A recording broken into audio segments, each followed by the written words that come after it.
afternoon, everybody, and welcome to another day of Pacer Baseball. Today, the USC Aiken Pacers will finish off their two-game set against the Lander Bearcats.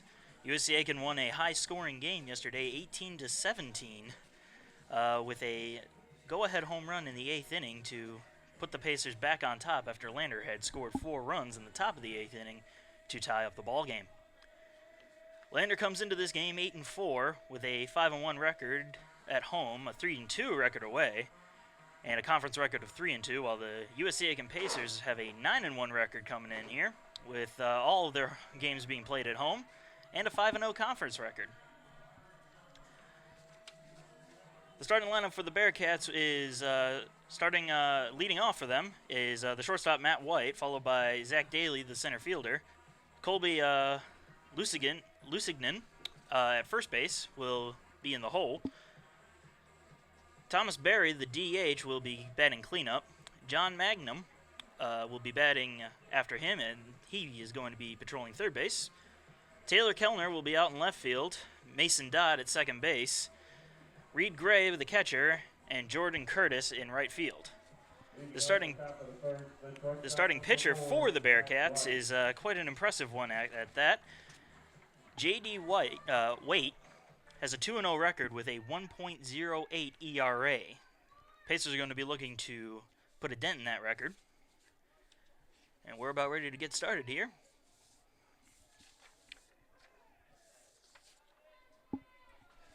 As I said earlier, Matt White now stepping up to the plate for the Bearcats. And we'll get this game underway as he faces Pacers' Nick Yobi, who is 1-0 with a 2.31 ERA.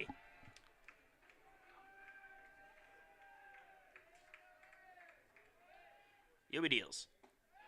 And the first pitch is in there for a strike, and we are underway.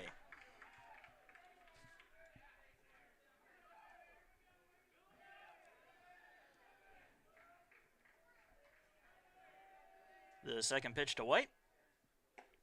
That's going to miss just outside for a ball.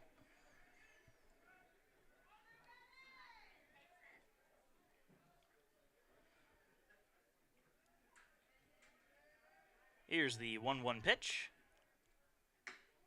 That's going to be fouled right back into the catcher there for strike 2.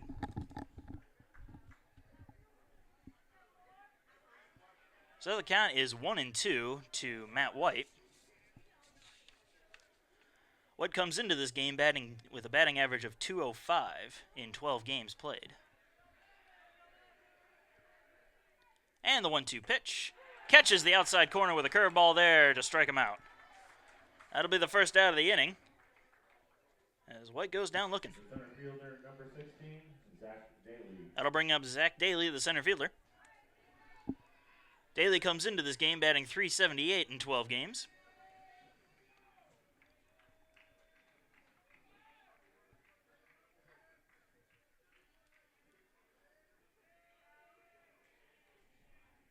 And here's the pitch.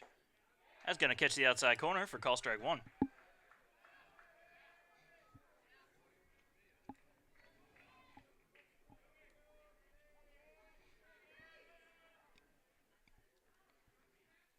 Here's the 0-1 pitch.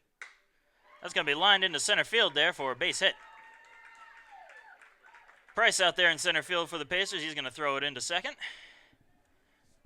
And so a one-out single will put the Bearcats in business now. That'll bring up Colby Lusignan.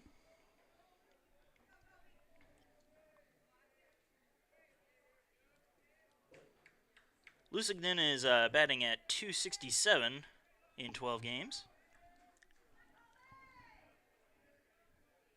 He has 3 home runs and 13 RBIs on the year, as he grounds that one into center field for another base hit. So back-to-back base hits gives the Bearcats a little something going here in the top of the first inning. That'll bring up Thomas Berry, the DH and cleanup hitter. Berry's batting .283 with 1 home run and 9 RBIs on the year. And he's got an opportunity to add to that with 2 men on, and one of which is in scoring position.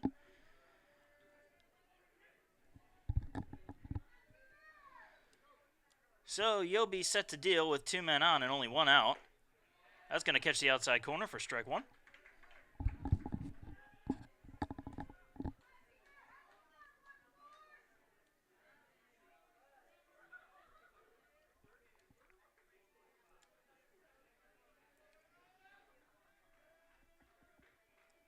Yobi deals the 0-1 pitch.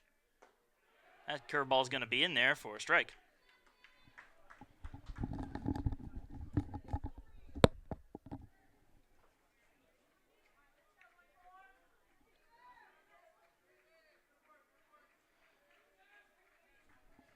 Two strikes to Barry as he awaits the pitch. Trying to get him to chase one outside, but he didn't go for it. Count now 1-2.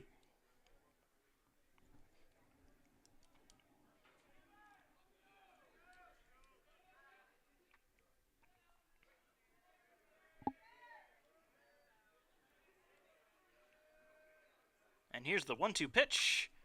That's going to be fouled back as Barry stays alive. Count will remain 1-2.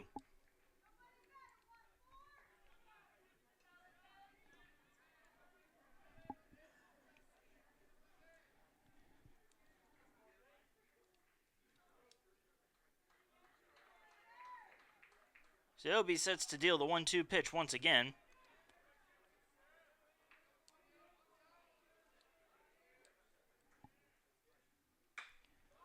That's going to be a high fly ball into foul territory around third base. And that's going to be put away by John Banks, the third baseman, for the second out. The third baseman, number 9, John Mangum. So with that high fly foul ball, the runners do not advance, and Pacers managed to catch a little bit of a break here, as now there are 2 men on with 2 men down. That brings up John Mangum. He is batting. Mangum is batting .293 today as he swings and misses at that one. They're going to throw to first, and he's going to drop the ball. The throw to third, not in time either. So they try to get the runner at first base, and they fail as the first baseman, Brian Pereira, drops the ball. And the runner tags from second and goes over to third. So now there's runners on the corners with 2 away.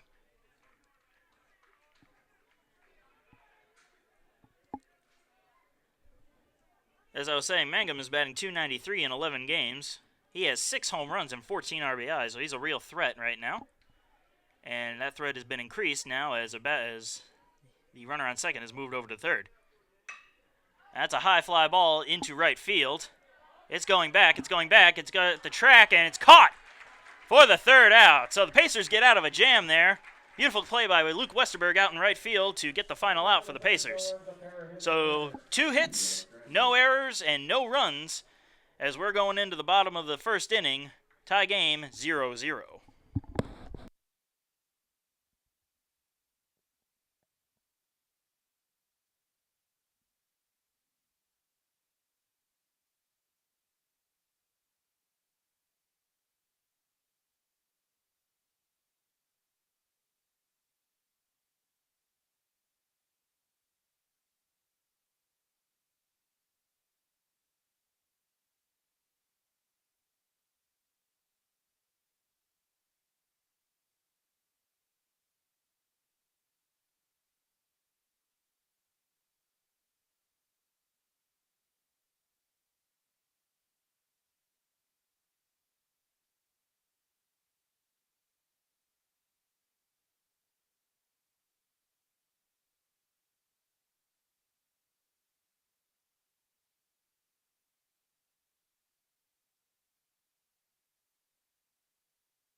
Welcome back, folks. We're about to go into the bottom of the first inning in a no-score game.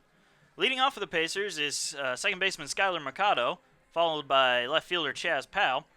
Brian Pereira at first base will be in the hole. Zach Moon, the DH, bats cleanup. John Banks at third base will bat after him. Max Schoen, the catcher, follows, followed by Ty Ammerman, the shortstop. Then Luke Westerberg, who made a nice catch on the warning track to end the top of the first. He's in right field. And Mitchell Price will finish off the order for the Pacers at center field. Mercado now steps into the box as he awaits a pitch from J.D. Waite, who, as I said earlier, has a 2-0 record with a measly 1.08 ERA.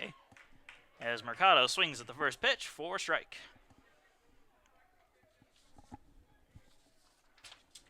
Mercado comes into this game batting .259 in 8 games. He has no home runs and 2 RBIs. That second pitch is call ball to even the count up at 1-1. And the pitch gonna be grounded to third and through his legs. Tough hopper there. And Mercado reaches first base safely on that hit, I believe.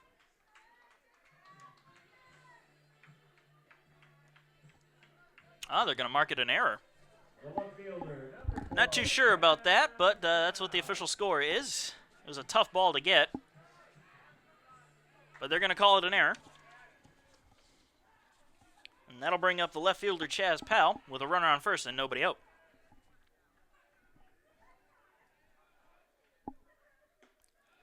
First pitch is in there for call strike.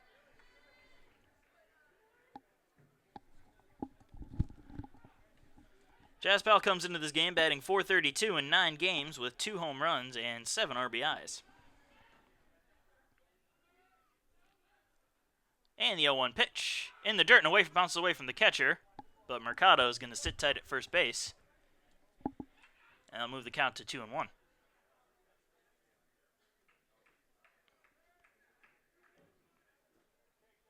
I'm sorry, they moved the count to 1-1.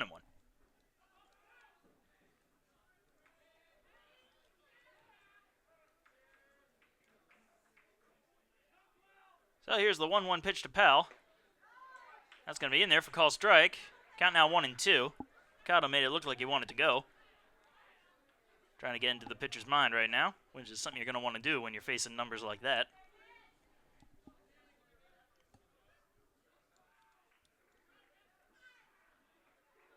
And the 1-2 pitch.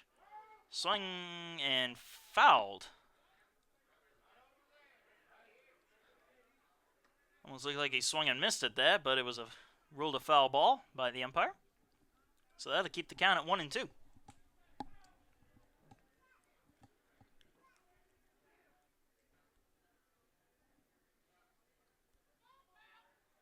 So Powell lucks out there by catching a piece of that 1-2 pitch, and he's going to face a second consecutive 1-2 pitch. And he's going to ground that one foul. So the count will remain 1-2 once again.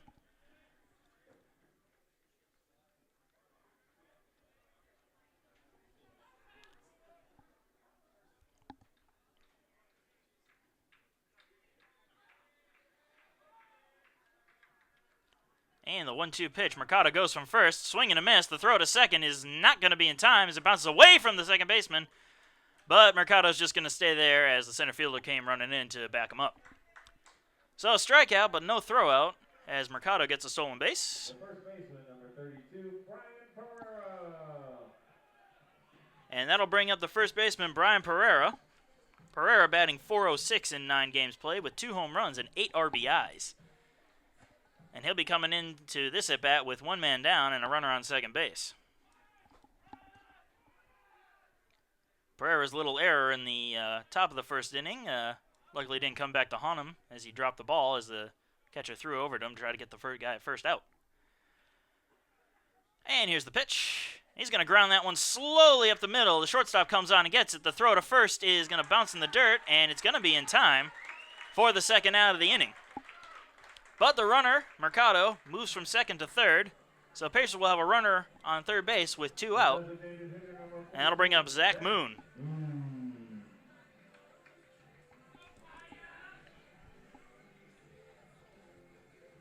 Zach Moon's batting .313 in his 9 games played. He has 2 home runs and 11 RBIs, the most for the Pacers. Most home runs and he's tied for most home runs, and he has the solo spot for most RBIs this year. And that pitch is going to be high and outside for ball 1. So the count now 1-0 to Moon.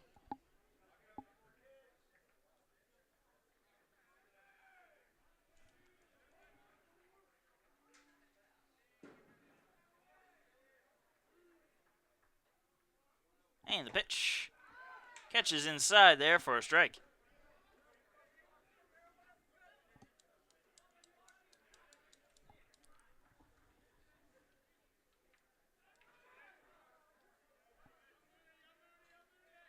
So the count is 1-1 to Moon. Runner on third base with 2 out here in the bottom of the first inning.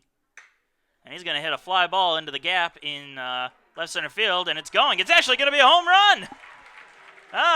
Well, the outfielders knew it before I did. Well, Zach Moon hitting a 2-run home run to give the Pacers a 2-0 lead here in the bottom of the first inning.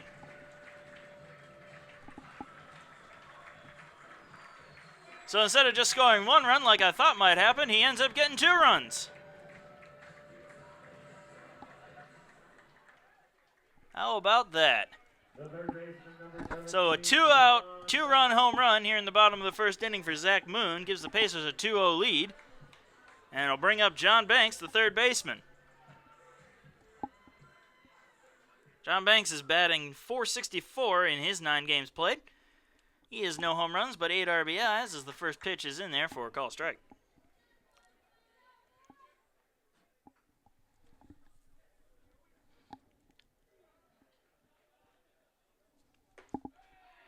Second pitch is going to miss for a ball. So the count now 1-1 to Banks.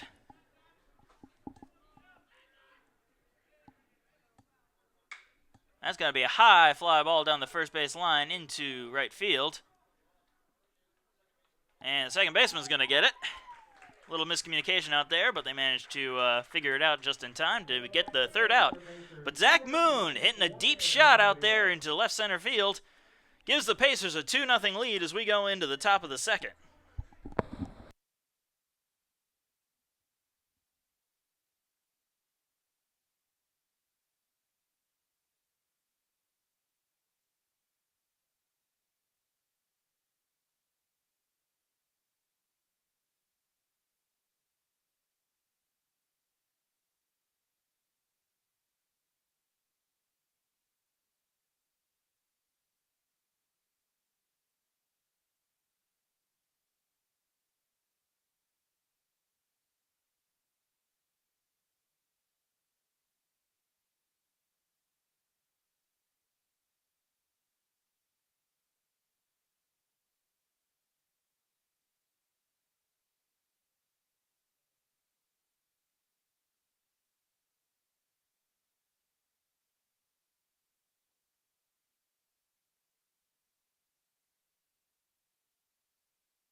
Welcome back, folks. We're here in the top of the second inning in a 2-0 game for the Pacers, thanks to Zach Moon's 2-run home run.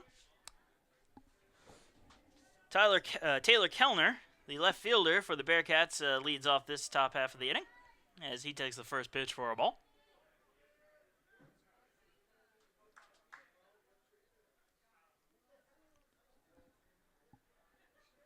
And here's the 1-0 pitch. That's going to be fouled off and out of play. Evens up the count at 1-1.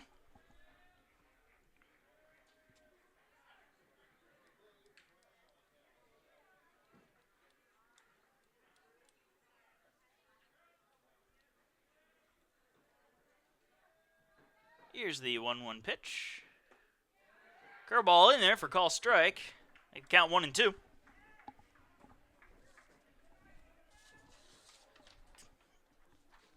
Kellner comes into this game batting .341 in his 12 games played. He has 2 home runs and 15 RBIs for the Bearcats. As he fouls off that pitch to stay in there. Count now 1-2. Still 1-2. Decent crowd here at Roberto Hernandez. A good mix of Lander and Pacer fans. It's always nice when I mean, you know, you don't want too many away team fans, as Kellner swings and misses at that one for a strikeout.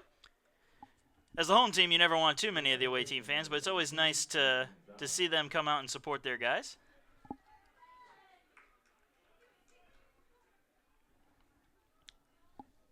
So Kellner down on strikes, bringing up Mason Dodd, the second baseman.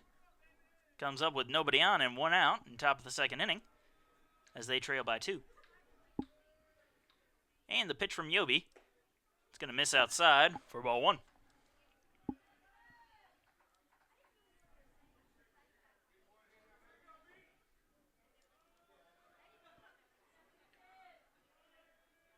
Here's the 1-0 pitch. It's going to be lined into center field there. Yobi trying to get out of the way for fear of his life. But that'll be a base hit for Mason Dodd. Number 3, Reed Gray. And that'll bring up Reed Gray, the catcher.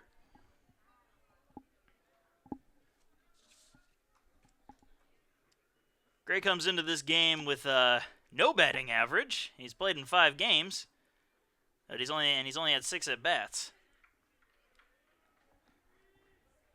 So he's looking to get some numbers finally. And he's got an opportunity with a runner on and 1 out. As he hits a little blooper there into right field, and that'll be a base hit, his first hit of the season. So back-to-back base hits once again for the Bearcats. Put a runner on first and second base. And then I'll bring up the right fielder, Jordan Curtis.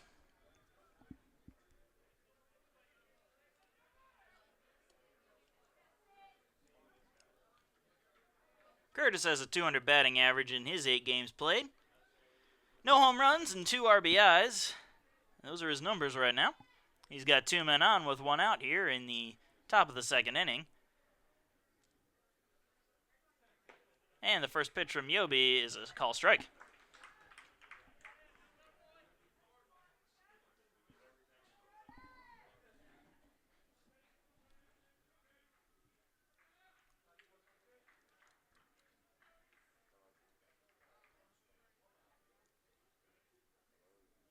And here's the pitch. Swing and a miss for strike 2.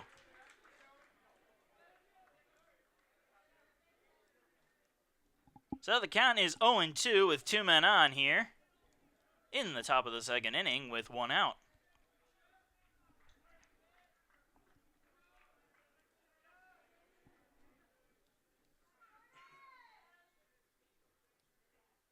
Here's the 0-2. And another swing and a miss for strike 3 for the second out of the inning. That'll bring the top of the order's Matt White up, who struck out looking his first time up at the plate just 1 inning ago. White has an opportunity here with 2 men down to do a little something. He's got 2 men on. Can be sure a base hit here will most likely score the runner at second. But with good defensive play, the Pacers could stop that from happening, as that pitch is outside for ball 1.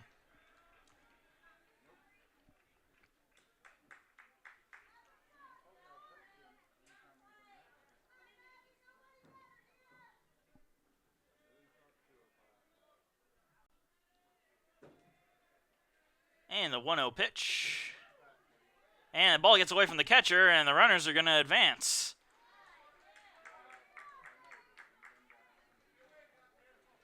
So the count is 2-0. As Schoen goes out to talk with Yobi for a little bit. Try to get on the same page once again. So with 2 men down, there's now runners on second and third instead of just second and first after the little mishap at first base there at home plate.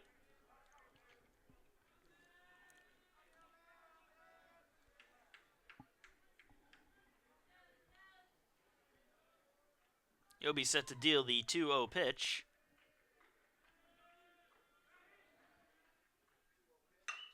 That's going to be grounded to third. And the throw to first is in time for the final out. So the Pacers once again narrowly avoid damage as they got out of yet again another jam to maintain their 2-0 lead as we go into the bottom of the second inning. We'll be right back.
Welcome back, folks. We're going into the bottom of the second inning here with Max Schoen leading off for the Pacers as they lead 2-0 thanks to a couple of timely outs in the top halves of both the first and second inning.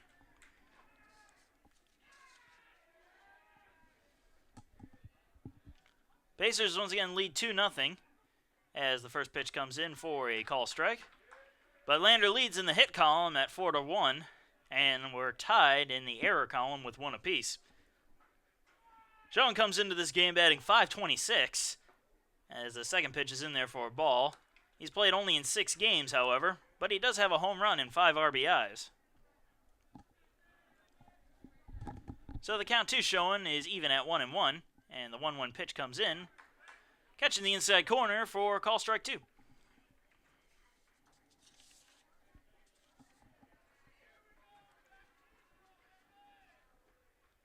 And the 1-2 pitch to Schoen. Swing and a miss, got him chasing one on the outside for a strikeout.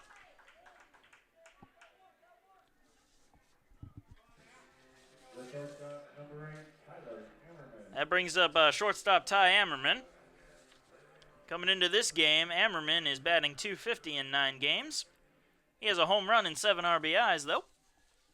And the first pitch is going to be high and inside there. Ammerman bending out of the way. That's ball 1.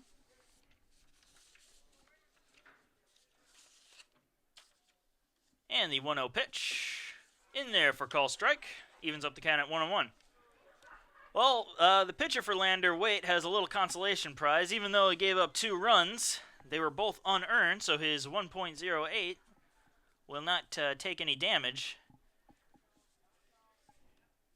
However, that win-loss record is still in danger, but that can obviously change. Plenty of baseball to play. And here's the 1-1 pitch. That one's going to be inside for ball 2.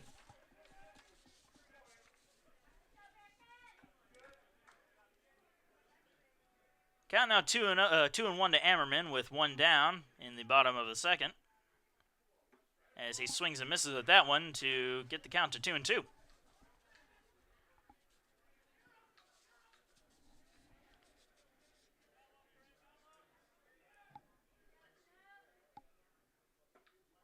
And the count is now going to be full on that 2-2 pitch.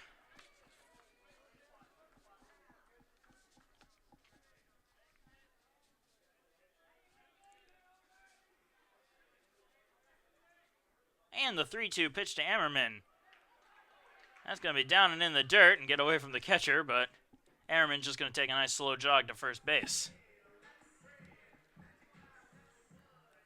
So Ammerman will walk, and that'll bring up Luke Westerberg. Westerberg is only batting 190 in his 8 games played. He has no home runs and 4 RBIs, so he's going to be looking to increase his numbers here with 1 man on and 1 man out in the bottom of the 2nd inning.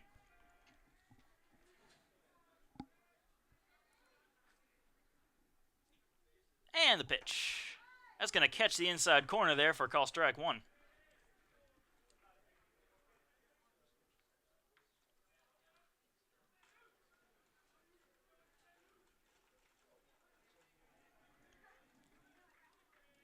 Westerberg awaiting the 0-1 pitch. That one's going to be a little too far inside for a 1-1 count.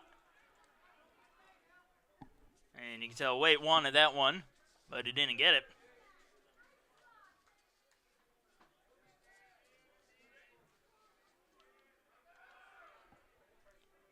And the 1-1 pitch as the runner goes from first. However, that ball's going to be in the dirt. And there's going to be no throw to second. So you can chalk that one as up as a stolen base for Ammerman.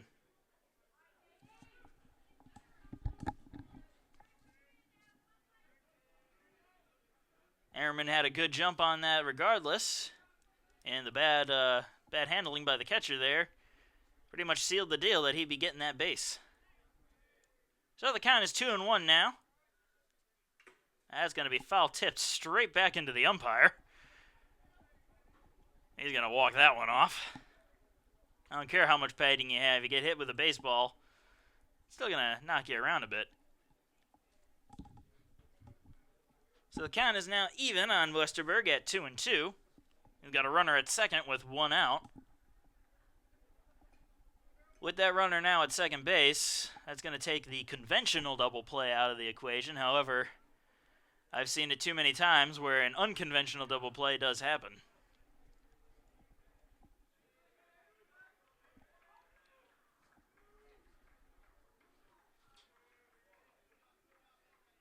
And here's the 2-2, as that one's fouled up and into the mesh, keeping the count at 2-2.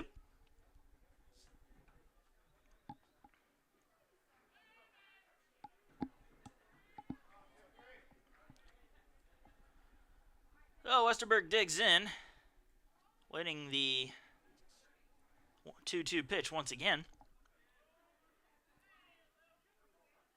As he swings and misses at that off-speed pitch for the second out. That'll bring up the center fielder, Mitchell Price. Price comes into this game with a .222 average in 8 games played.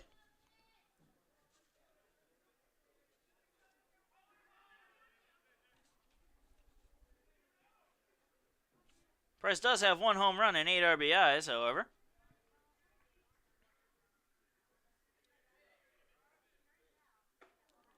That pitch is going to be inside. Collective ooh coming from the crowd there. Well, it's a little close, but Price had plenty of time to get out of the way. Count is 1-0.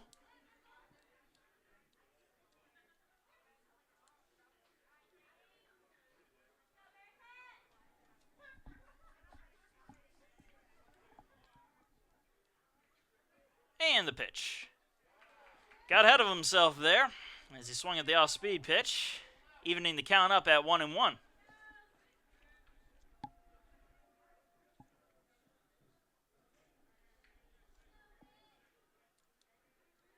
So 2 men down, a runner on second. Price awaiting the 1-1 pitch as he check swings and fouls it out of play. That'll get the count to 1-2.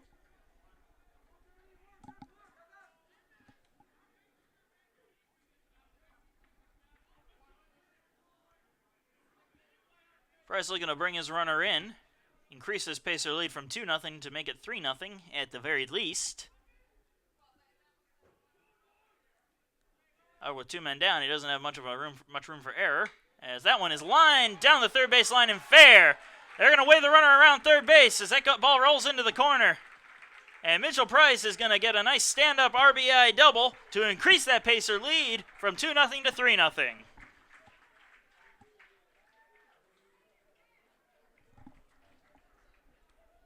The second baseman, Skyler Mercado. A nice piece of hitting there by Mitchell Price to get the runner in and put himself right into scoring position. And that'll bring the top of the order, Skyler Mercado, up, who reached on an E5 and ended up scoring thanks to the Zach Moon home run.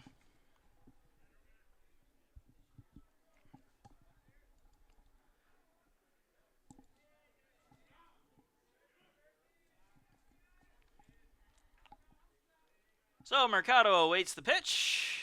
That's going to catch the inside corner there for a call strike 1.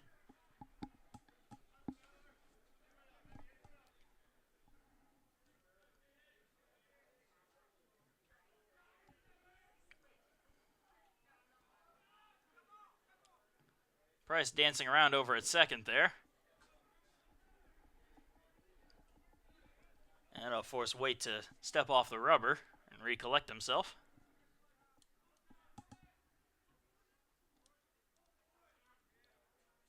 And here's the 0-1 pitch.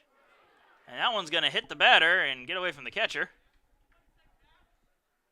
And Mercado will take first base. And Price, who was running all the way to third, is going to have to make the long trek back to second base. And that'll bring up Chaz Powell.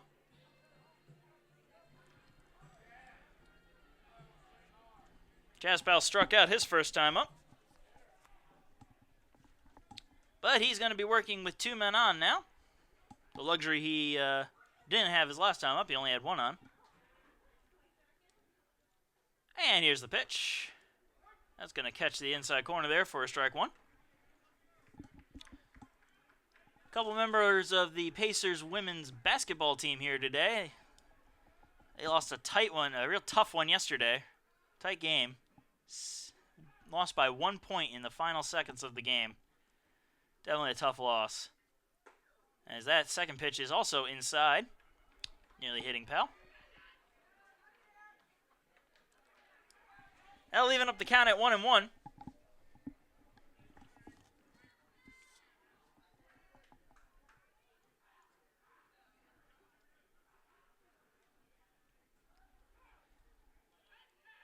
The 1-1 pitch to Powell. He's going to hit a high fly ball into foul territory. And it's just going to get out of play. Count now 1-2 on Powell.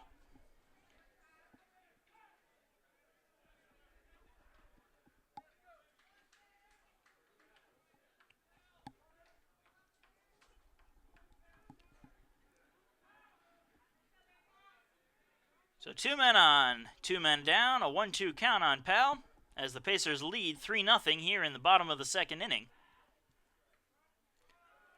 And it's going to be fouled back as the runners were going. And they're going to have to go all the way back. Price was really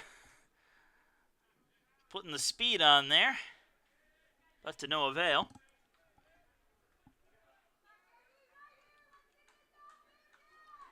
Count will remain 1-2 after that foul ball.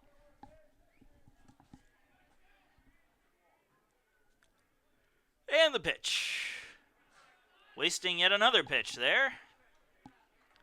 Just catching pieces of that baseball, not the whole part of it though. Count will remain at 1-2.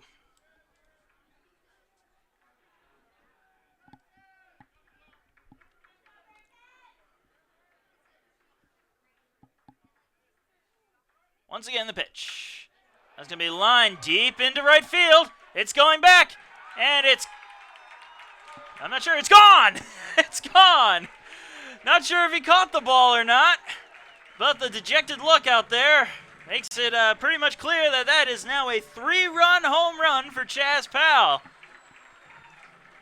That was a tough one. Almost had a play on it, but Powell managed to get just enough of that baseball to send it over the wall and score for the Pacers. So that now increases the Pacer lead by 3. Pacers now leading 6-0.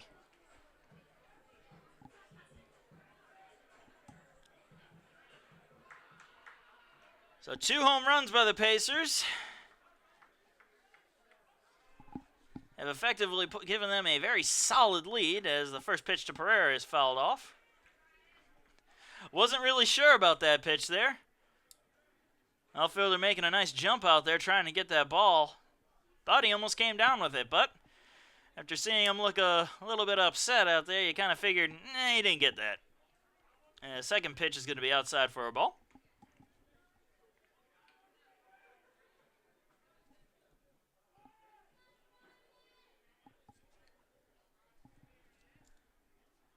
And Pereira will line one into center field for a base hit. And it'll keep the Pacers going here in the second inning.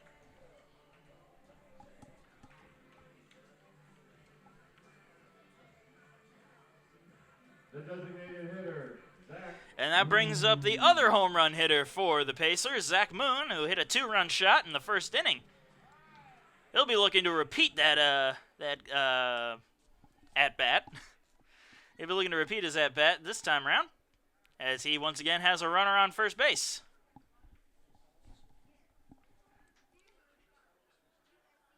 And the pitch to Moon. That's a high fly ball there. Definitely trying to repeat that, but that's going to go way foul and out of play. So Moon pretty much sent that foul ball to the moon. My goodness, I mean that guy got up there fast. If he had straightened that one out, that would have been probably a 400-footer. But the count is 0-1 to Moon. That ball is outside. So Moon obviously is presenting himself as a threat up there. And Waite is seeing that threat and trying to avoid it, as the count is now 1-1. Pitch is going to be inside for ball 2. Count now 2-1.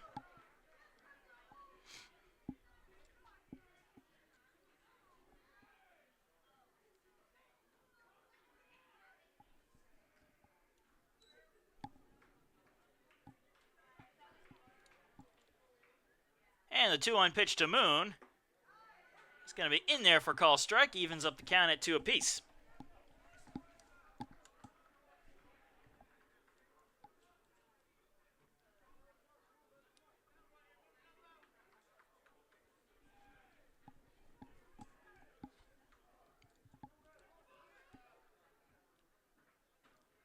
And the 2-2 pitch to Moon. It's going to be lined fair down the third base line and into the corner. They're gonna wave the runner around third as the ball is mishandled out there in left field, and they'll score another run. So it's an RBI double for Zach Moon. Ball just got fair down the third base line, and they were looking like they were gonna hold up Pereira at third base, but then the left fielder mishandled the ball, and they said, just go, just go, just go. And he ended up scoring. That increases the Pacer lead now. 7-0. So Zach Moon now has 3 RBIs on the day, thanks to that RBI double.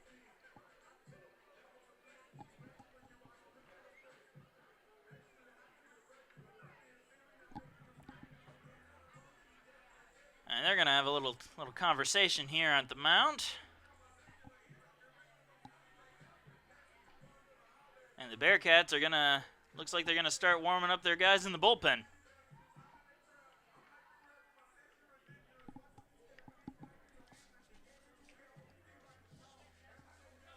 So the Pacers have had 4 hits in this inning and have scored, as a result, 5 runs. So a nice bit of offense here by USC Aiken.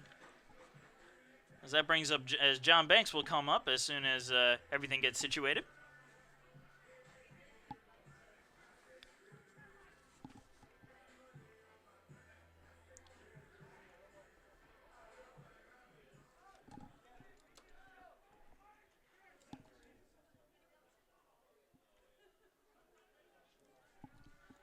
Another interesting fact, all of these runs for the Pacers in this inning have been with 2 men down. It's always nice when your team manages to rally with 2 outs. And the first pitch. Gonna be outside corner for a strike on John Banks.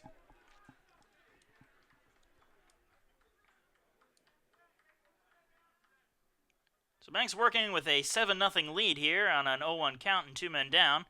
And Zach Moon's sitting at second base. That pitch is going to be in the dirt, and well, inside and mishandled and in the dirt. But Moon is going to stay put at second.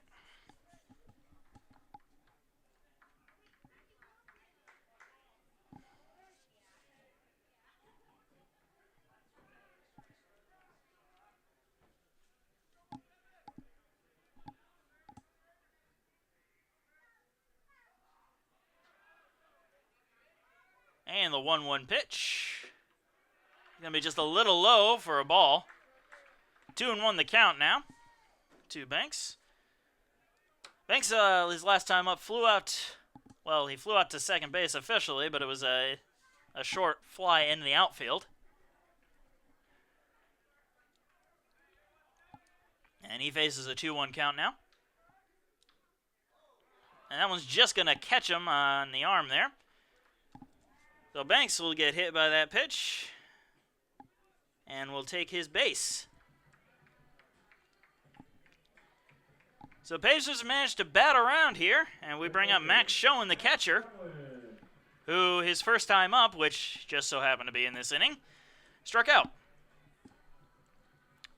However, he's got 2 men on now, and he'll be looking to increase this already decent-sized Pacer lead with this opportunity. And the pitch. And he's going to swing at one outside, chasing one there for strike 1. Maybe a little too anxious to get some, to pad his stats there. That counts 0-1. And he swings and misses at the second pitch. Count is 0-2 now on Schoen.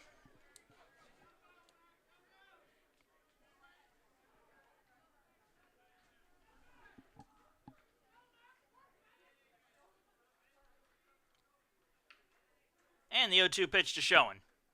In the dirt and outside for ball 1.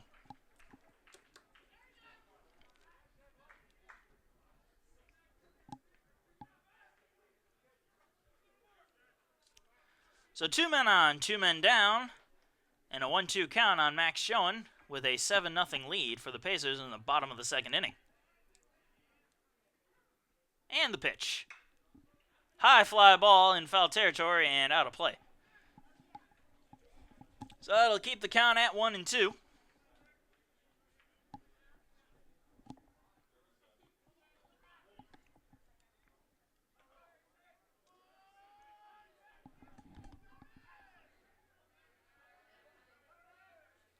And the 1-2 pitch once again. Outside for ball 2, evens up the count.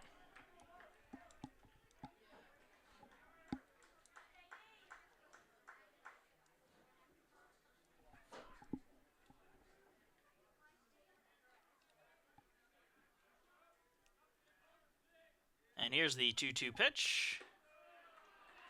Gonna be an off-speed pitch and high. Didn't quite come back down into the strike zone.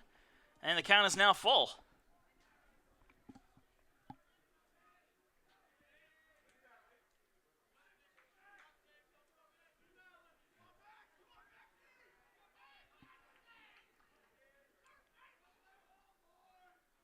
Runners should be going on this pitch, which they do. And it's going to be grounded back at the mound and off the glove. And everybody's going to be safe. So a hot shot right back towards the mound would have gone out into center field most likely. And possibly scored a run, but thanks to the thanks to the little nick off of Waite's glove, kept the ball in the infield. And no runs will score on that, but the bases will be loaded for Ty Ammerman, who walked his first time up at the plate.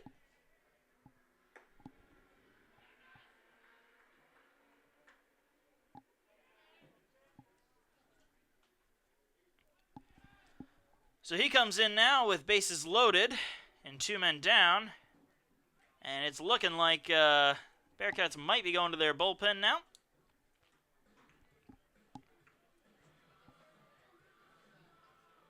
Yep, they're going to their bullpen, so we'll be right back as we let the pitcher take a few warm-up throws. Pacers lead 7-0 here in the bottom of the second. We'll be right back.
Welcome back, folks. Well, J.D. Waite will be replaced by Harper Greer for the Bearcats, as he comes in with quite the situation here. Bases loaded, but 2 men down here in the bottom of the second inning. And the first pitch from him is going to be a strike to even up the count at 1-1.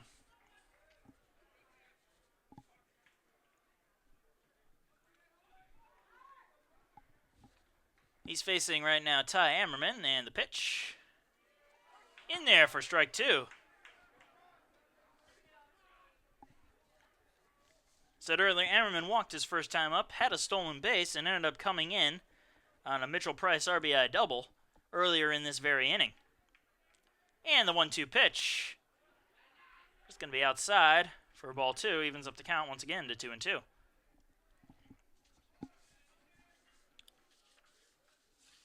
Interesting delivery by Greer.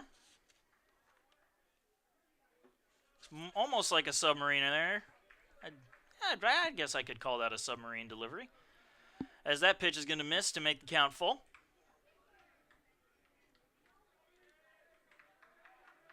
And the 3-2 pitch is going to be fouled off.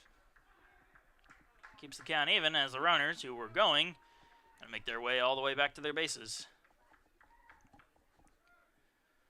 So once again, little margin for error here with a 3-2 count, 2 outs and bases loaded. And the pitch, just on the outside corner for call strike 3. And the Bearcats will get out of this inning, but not before the Pacers just have an explosion of offense, scoring 5 runs on 5 hits. And no errors. Pacers lead this game now 7-0 as we go into the top of the third. We'll be right back.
Welcome back, folks. We're in the top of the third inning now with the Bearcats' Zach Daly leading off. He managed to single his first time up, but ended up getting stranded as Pacers got out of it with a nice catch out there in right field by Westerberg. He faces now a 7-0 deficit as he tries to get the offense started for the Bearcats, as the first pitch is going to miss on the inside there for ball one.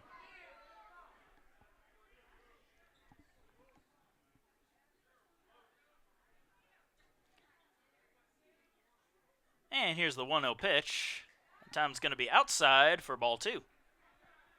So an inside pitch, an outside pitch, and that leads us to a 2-0 count.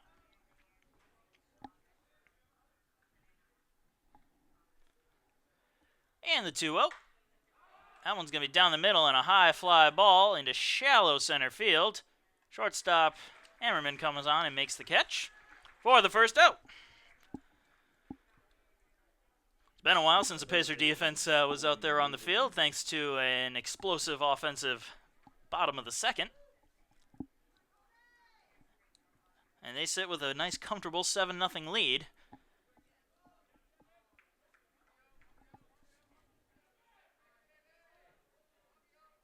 And that brings up Colby Lusignan.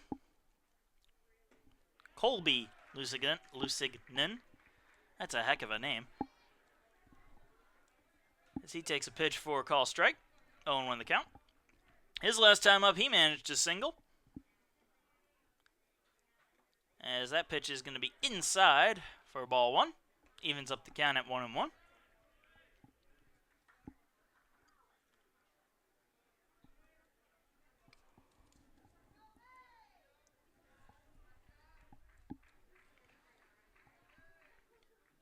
Here is the 1-1 pitch. Just catching the outside there for strike two. That'll make the count 1-2.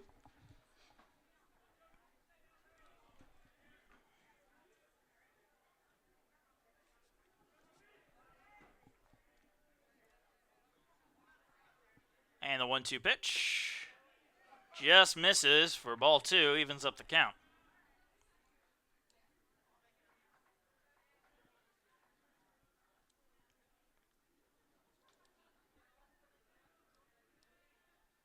Yobi set to deal. Check swing, did he go? Yes, he did.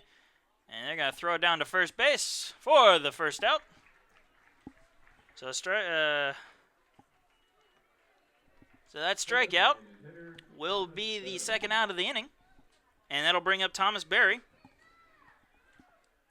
who flew out in foul territory, if I remember correctly, his last time up at the plate.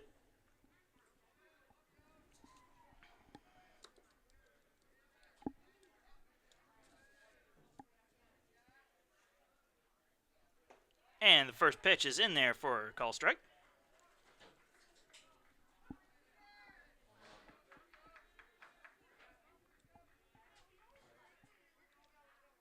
And the 0-1 pitch. It's going to be grounded towards second base and just past the diving second baseman into right center field. He's going for two. The throw from Price is going to be off the mark and not nearly in time. So a two-out double there by Thomas Berry will keep the Bearcats alive in this top of the third inning. Third baseman, John Mangum. That'll bring up John Mangum. Flew out his last time up. He has an opportunity here to get the Bearcats on the board with a runner in scoring position and 2 men down. However, one run isn't going to be able to do much, but it's a start as they still trail 7-0. And Yobi deals. Curveball is going to catch the outside corner for a strike.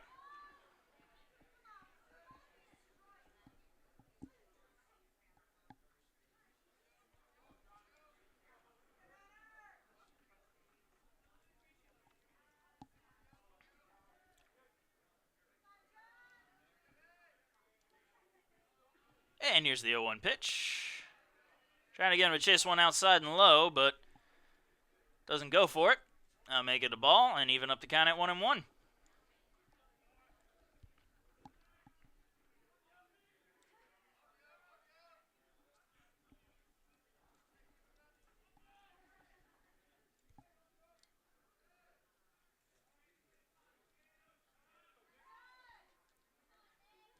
Here's the 1-1 pitch.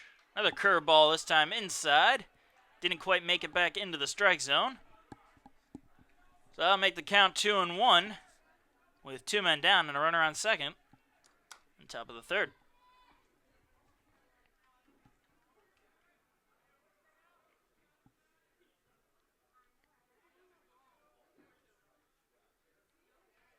And the 2-1.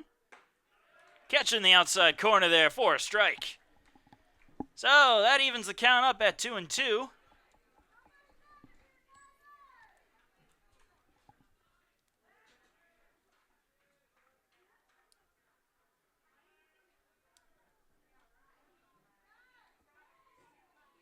Yobi set to deal.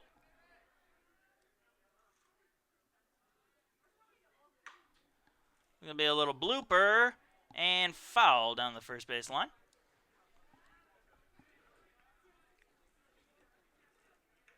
So that'll keep the count at 2-2. And we'll replay that pitch all over. Again.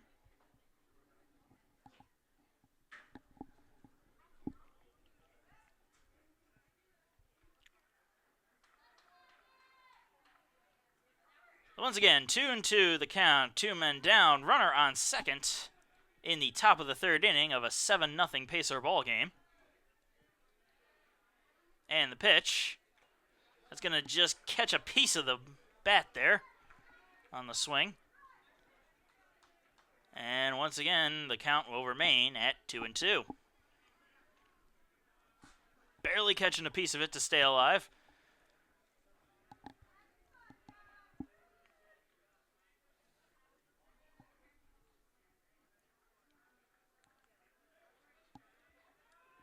And for the third time in a row, the 2-2 pitch. It's going to be a high fly ball into right center field, over into right field, and the catch by Westerberg for the final out of the inning. So once again, no runs on 1 hit for the Bearcats as they still trail the Pacers 7-0 going into the bottom of the third inning.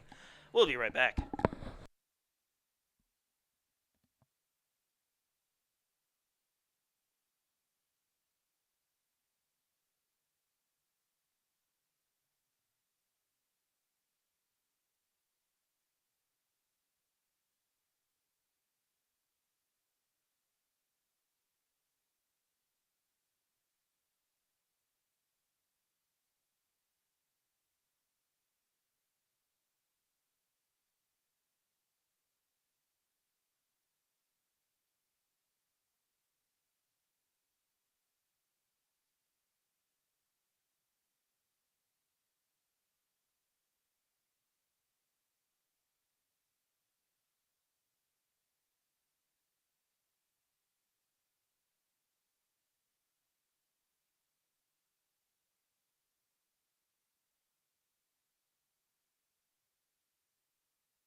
Welcome back, folks. We're entering the bottom of the third inning.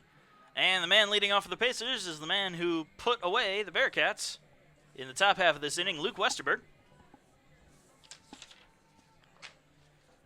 Westerberg struck out his last time up, which also was his first time up.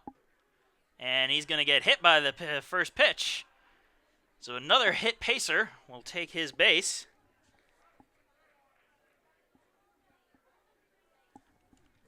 That's the third hit batter today for the Pacers. Center fielder, Mitchell Price. And that brings up Mitchell Price, who has the was an RBI double in his first time up. And he'll be working with a runner on first and nobody out. Show a bunt is pulled back as the ball misses outside. Count is 1-0.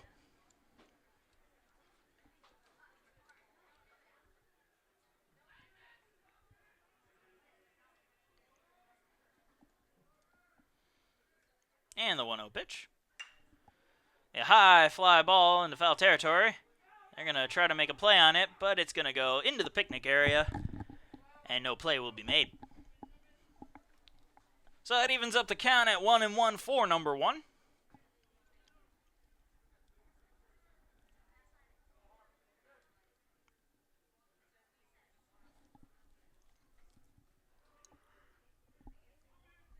And the pitch.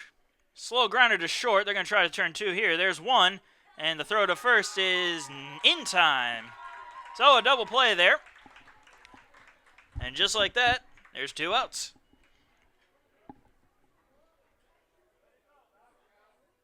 The second baseman, Skylar Mercado. Now bringing up the top of the Pacer order was Skylar Mercado, who reached on an error, stole a base, was hit by a pitch, and has managed to score 2 runs.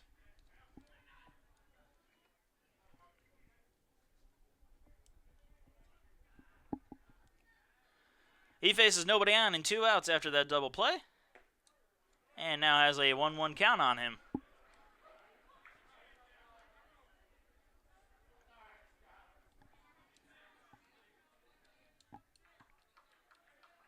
Here's the pitch. Gonna be a liner into center field, and caught for the final out of the inning. So a 1-2-3 inning, which is hasn't happened yet for the Pacers, as they've scored in both the first and second innings. Oh, a rare, well, I guess I can't really call it rare, but a 1-2-3 inning regardless. Pacers still leading 7-0 as we go into the top of the 4th inning.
Welcome back, folks. We're entering the top of the 4th inning with the Pacers leading the Bearcats 7-0.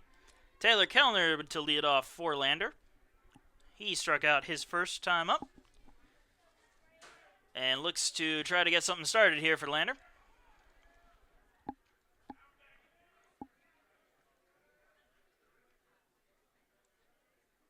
And here's the first pitch from Yobi.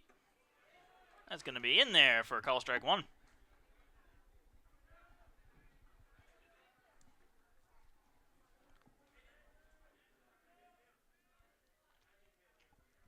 Here's the 0-1 pitch. Swing and a miss on an outside pitch. Strike 2.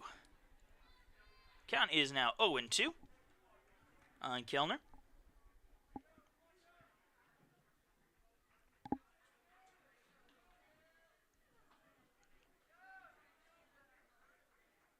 And the pitch from Yobi. It's going to be inside for ball 1. 1-2 the count. So other than the score, everything else looks pretty even between these teams. 5 hits for the Bearcats, 6 hits for the Pacers, an error apiece for both teams. As Yobi deals. That's going to be fouled off. Just a little foul tip there. Keep the count at 1-2. And in the strikeout column, there's 4 strikeouts between all 3 pitchers. 4 for Yobi, 3 for Waite, and 1 for Greer. So everything else but the score is even. All about timing.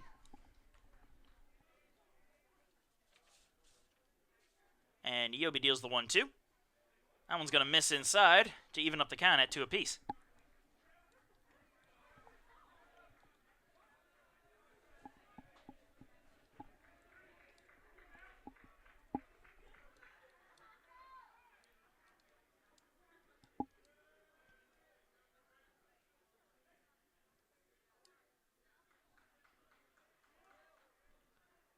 Here's the pitch.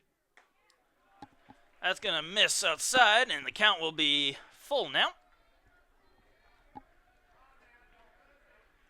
3 balls, 2 strikes, nobody out, nobody on here in the top of the 4th inning in a 7-0 ball game.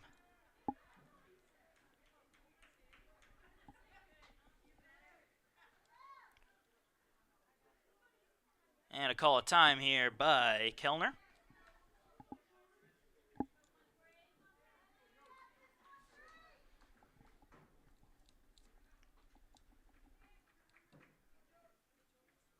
Now the 3-2 pitch. That's going to be fouled straight into his foot. You can tell that one hurt him a little bit.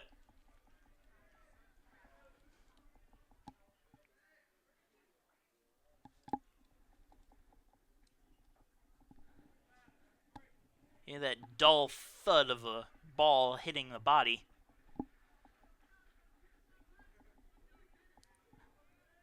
But he seems to be okay. Steps in and awaits once again the 3-2 pitch.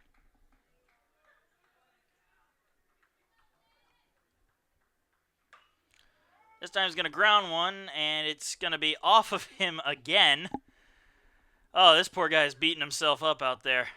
And this time he looks like he's hurt. Yes, he is going to be hurt.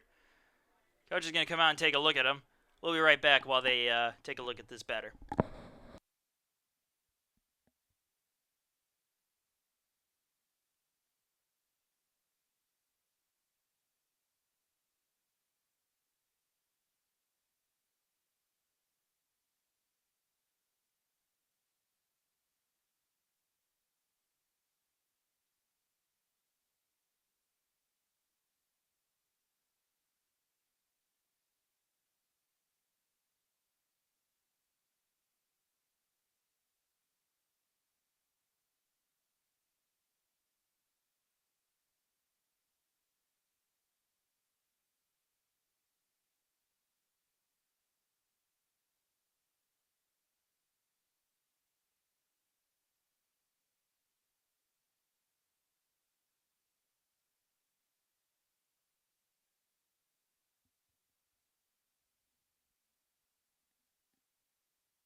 Welcome back, folks.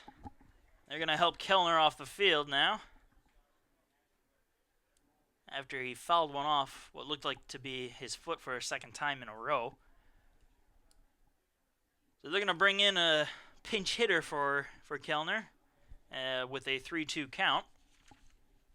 And I'll let you know who that hitter is once it's decided. But the Pacers are still leading 7-0 here in the top of the 4th inning. No men on and nobody out as of right now.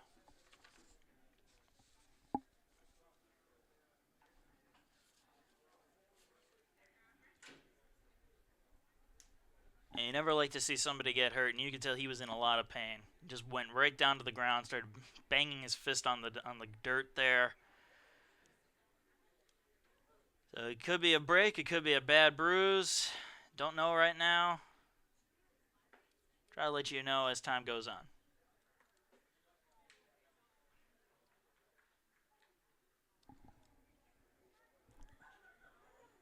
Well, apparently it's not that bad. He's out there doing some sprints, some light sprints. It looks like he's okay. So it's just a bad bruise. That's always good to see. So he's not too bad. Just probably some really bad pain, just a nasty ache. And he's going to come in and complete his at-bat. So we won't have a pinch hitter. Kellner will be able to complete his at-bat on this next pitch. And with any luck, fingers crossed, everybody, he will not foul it off into his foot again.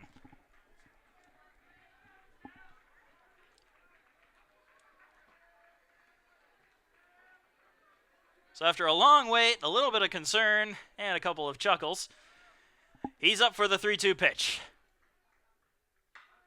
That's going to be lined foul. This time it missed his foot. Missed his foot by about, I'd guess about 50 yards.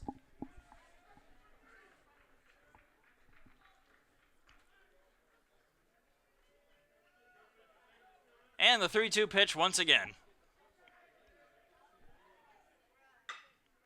Almost hit his foot there as it's grounded to second base for the first out of the inning. Bounced in front of the home plate. Probably maybe at this time only about 2 feet away from his foot. But that's better than on his foot. I guess he'll take the out over another injury.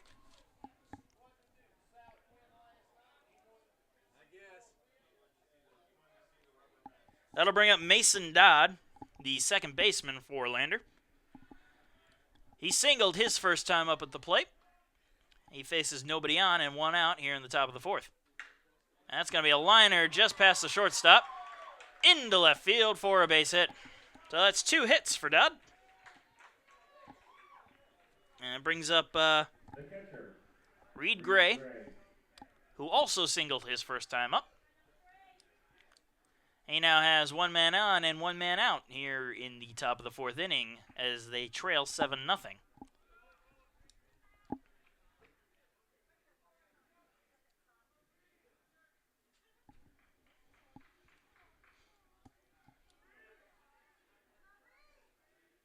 And the pitch.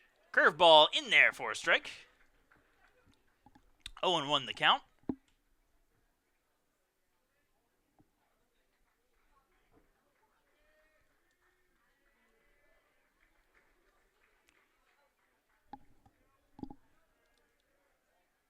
The 0-1 pitch to Gray. Catches the inside there for strike 2. 0-2 the count now.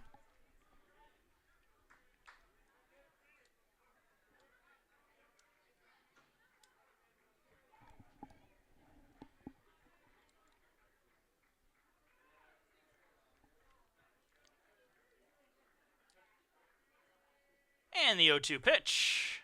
It's going to be high for ball 1, looking like they might have thought that the runner would be going from first. As Schoen had a quick reaction to that pitch. Taking a quick glance over at first base there. So the count is now 1-2 with 1 man down. And that's going to be a swing and a miss for strike 3. That's the 5th strikeout for Yobi. The 2nd out of the inning, and that'll bring up Jordan Curtis, the right fielder for Lander. And as not going to be Jordan Curtis, they're going to have a pinch hitter in there. They're going to bring up Alex Conaway to pinch hit for Jordan Curtis.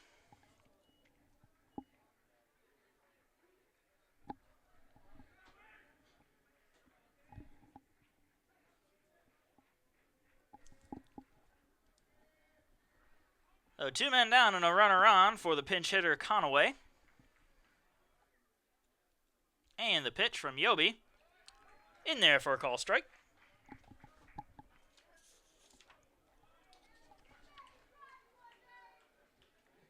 Conaway comes into this game only batting 100, but he's only played in 4 games. And he has no home runs and 1 RBI in those 4 games played. He now faces an 0-1 count with 2 men down and a runner on first. That pitch is going to be outside. 4-1 evens up the count at 1 apiece.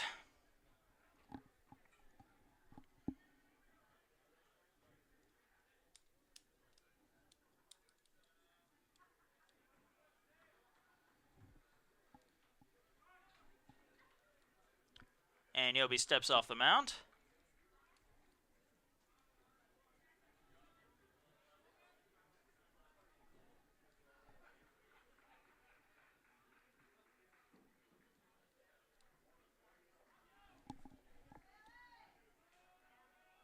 Here is the 1-1 pitch.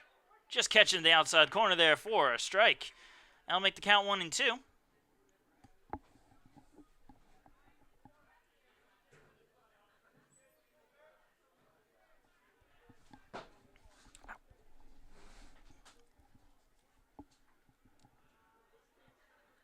One ball, 2 strikes, 2 outs, and a check on the runner. That's on first. Here in the top of the 4th inning, Pacers leading 7-0. Other than that, everything else is pretty even. 6 hits for both teams, 1 error, 5 strikeouts for Yobi, and a combined 4 strikeouts between the 2 pitchers for Lander. As that ball is going to be blooped just fair down the first base line. So that'll be a base hit. Pacers looked like they were hoping for it to curve foul, but it just hit the foul line for a base hit. So Conaway with a pinch hit single will advance the runner, will advance Dodd from first to third, and keep Lander alive and give him a chance to score.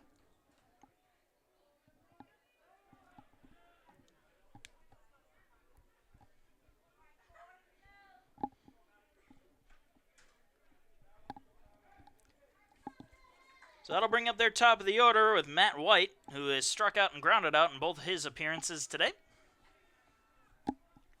He has runners on the corners with 2 men down in the top of the 4th inning.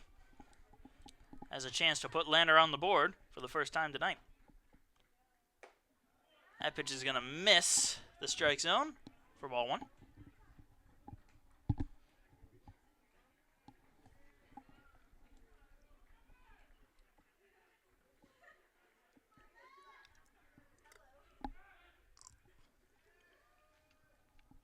The 1-0 pitch.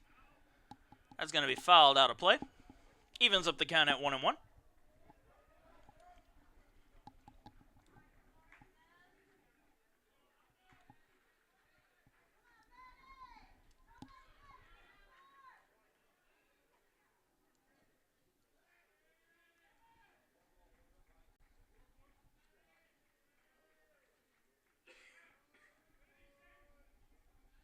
Here's the 1-1 pitch. It's going to miss just outside for ball 2.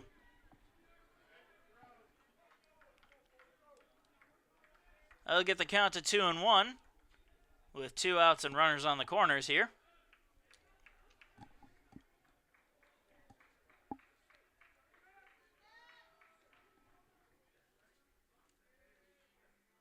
Here's the 2-1 pitch.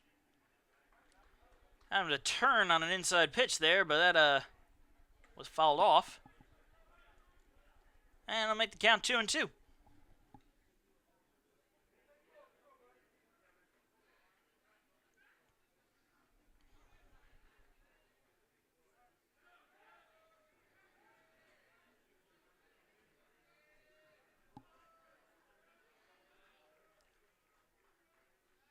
Here's the 2-2 pitch. That's going to miss outside, and the count will now be full. Trying to get him to chase there.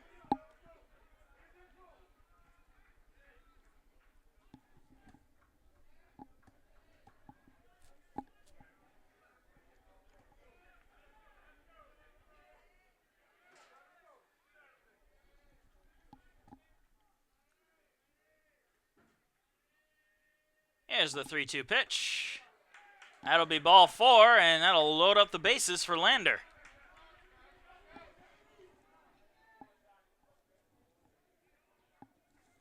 The center fielder, Zach Daly. That'll bring up Zach Daly, who has singled and flew out in his 2 appearances today. Daly now has an opportunity to cut this Pacer lead dramatically with bases loaded and 2 men down.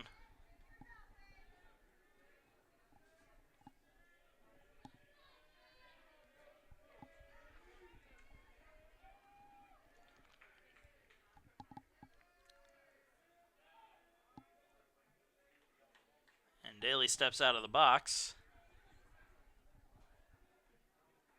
If folks recall, Pacers managed to have their big rally in the bottom of the second inning with 2 men down. Lander is going to look to try to repeat that as Yobi deals. That first pitch is in there for a strike.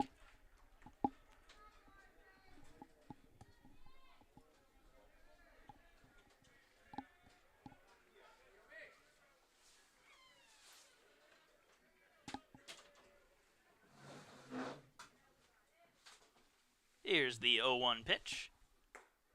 Trying to get him to chase one outside. He thought about it, but didn't go. Leaving up the count at 1-1.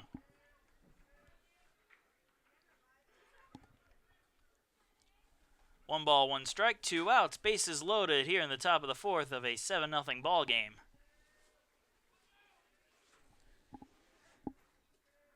Yobi deals.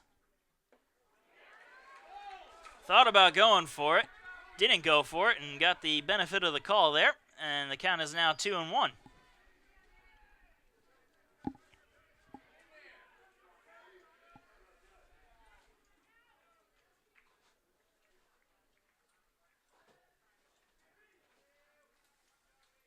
Here's the 2-1 pitch. It grounded straight to first. Pereira knocks it down and takes it himself at first base to end the threat. So the Pacers don't give up a run and maintain their 7-0 lead, thanks to Pereira taking that ball himself. So Pacers getting out of the jam, maintain their lead, and will look to increase that lead as we go into the bottom of the fourth inning. We'll be right back.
Welcome back, folks. We're here in the bottom of the fourth inning. Pacers leading 7-0 after working out of a bit of a 2-out jam there as the bases were loaded.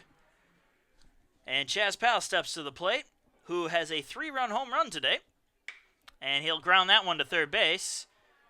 And that'll be throw to first. Will be in time on the scoop by Lusignan.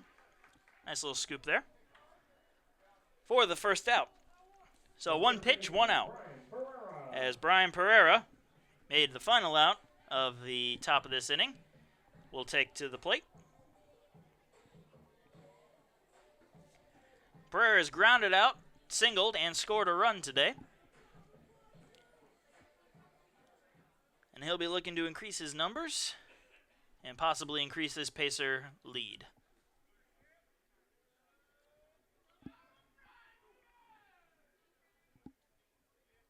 And here's the pitch. In there for call strike 1.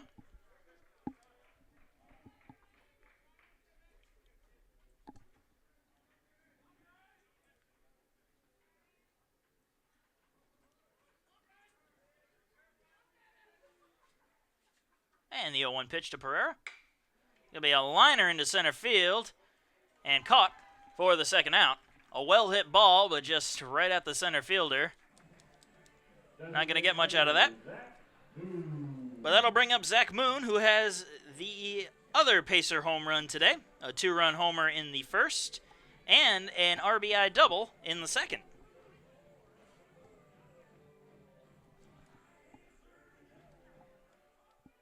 Moon digs in. And I'll have to wonder Lander's going to pitch to him after he's proven that he's quite the threat. And that one's going to go just outside for ball 1.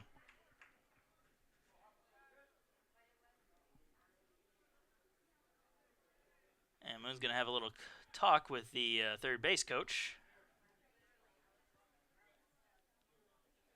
And we're going to have to wait a little bit for the 1-0 pitch.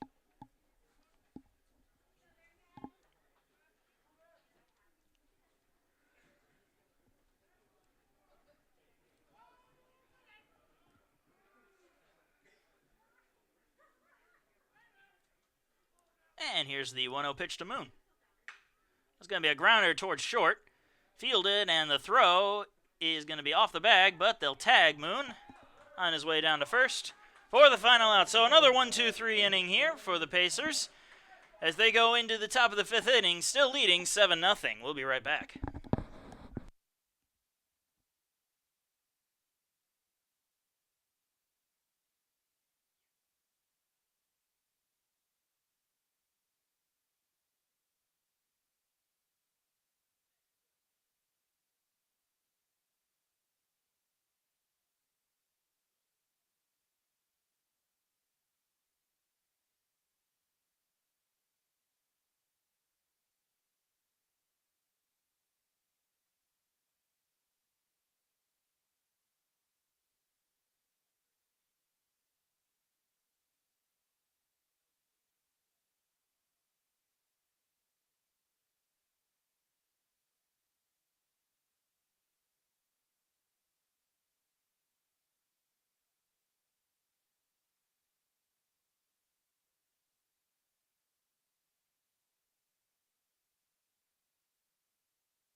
Welcome back, folks. We're here in the top of the 5th inning, and leading that off for Lander is Colby Lusignan, the first baseman. They'll be looking to try to get Lander on the board here. They've had a few opportunities, but Pacer defense has managed to shut them down just in time, and we still sit with a 7-0 ball game. And Yobi is set to deal the first pitch. Going to be grounded towards second and just past him for a base hit. So the leadoff man is aboard for Lander as Lusignan gets his second hit of the night. And that'll bring up the DH Thomas Berry, who has flown out and had a double back in the 3rd. He'll be working with nobody out and 1 man on here.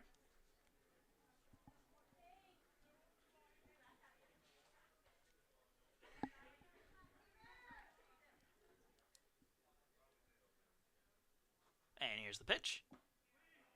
That's just going to miss for ball 1.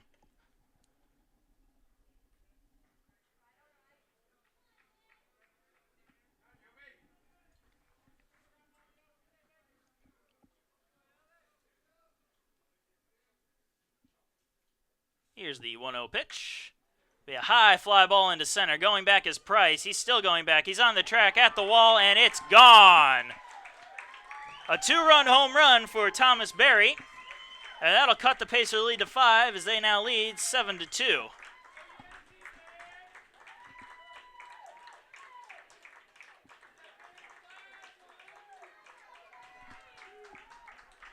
So Lander finally gets on the board with that 2-run home run. And that'll bring up John Mangum, who has flown out both times up at the plate today.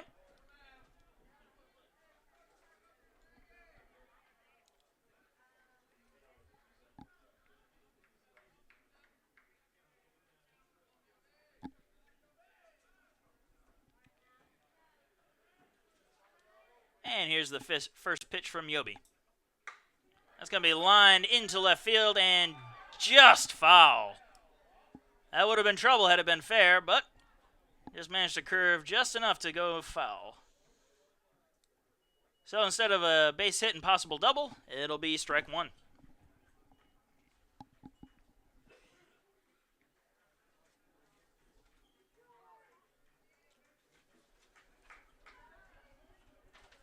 Pretty sure Yobi feels like he got away with one there.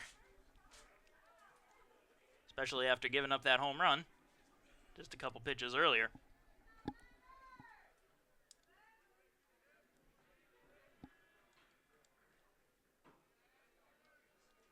So here's the 0-1 pitch. That's going to be fouled straight back into the mesh for the second strike.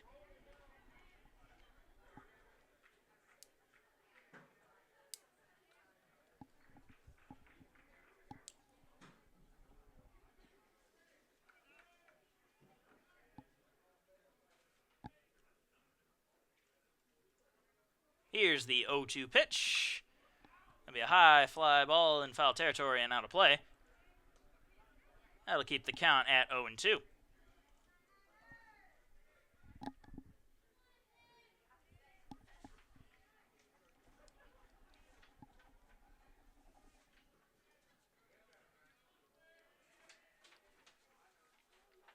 And here's the pitch.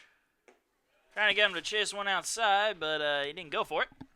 I'll make the count 1-2.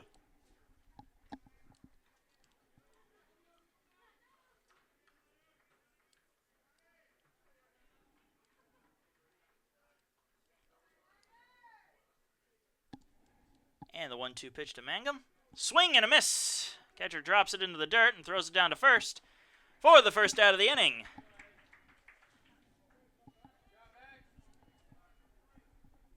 Left fielder, Taylor Kellner. That'll bring up Taylor Kellner, who, as we all remember, fouled 2 balls right off of his foot his last time up at the plate and was in a great deal of pain. But to his credit, he came back in, finished his at-bat. Was a ground out, but hey, that's better than a broken foot. So he comes on with nobody on and 1 out in a 7-2 ball game. Swing and a miss at the first pitch for strike 1.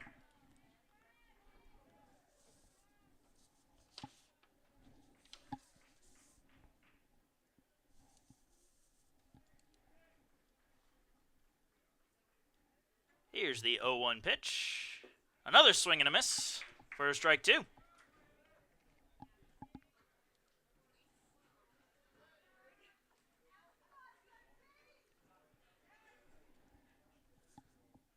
So Kellner now is going to await his 0-2 pitch.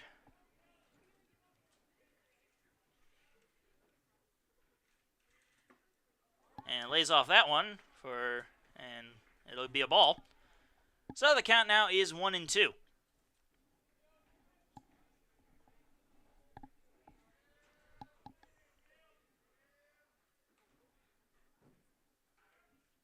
And the pitch from Yobi.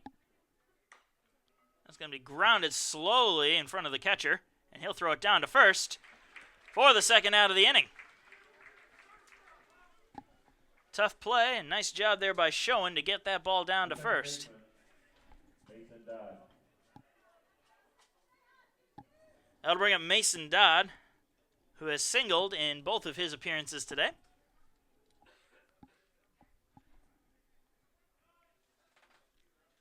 And Dodd will be working with 2 outs and nobody on.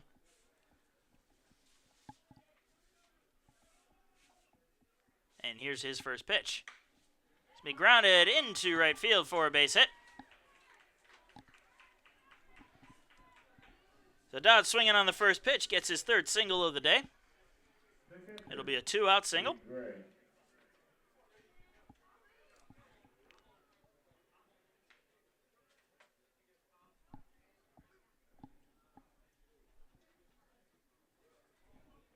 And now Reed Gray steps up to the plate for Lander. He's 1 for 2 with a strikeout and a single. He'll be working with 2 outs and a runner on first base. And Yobi's first pitch is going to be high.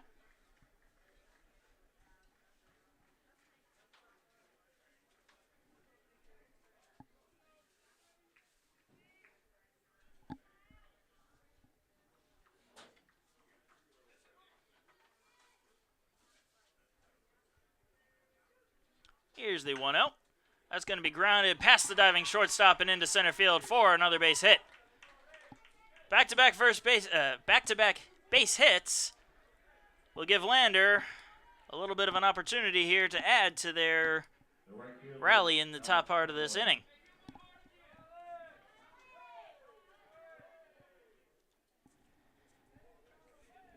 So Alex Conaway steps up, who pinched hit for Jordan Curtis last inning. And they're going to run out and have a little talk now with Yobi. Conaway's last time up, he singled. And he'll be looking to repeat that at bat here with 2 men on.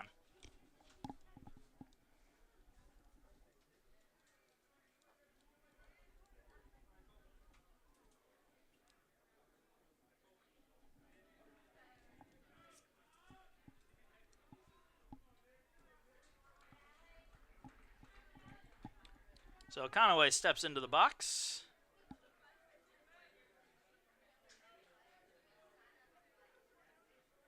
And awaits his first pitch with 2 men down and 2 men on.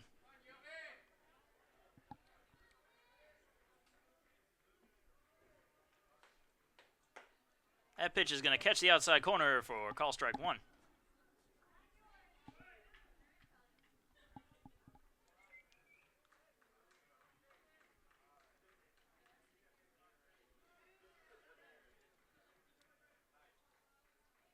Oh, 0-1 the count to Conaway. And he's going to swing at that curveball and miss it for strike 2. Beautiful curveball there by Yobi. Count is now 0-2 with 2 men on and 2 men down here in the top of the 5th inning as the Pacers lead it 7-2.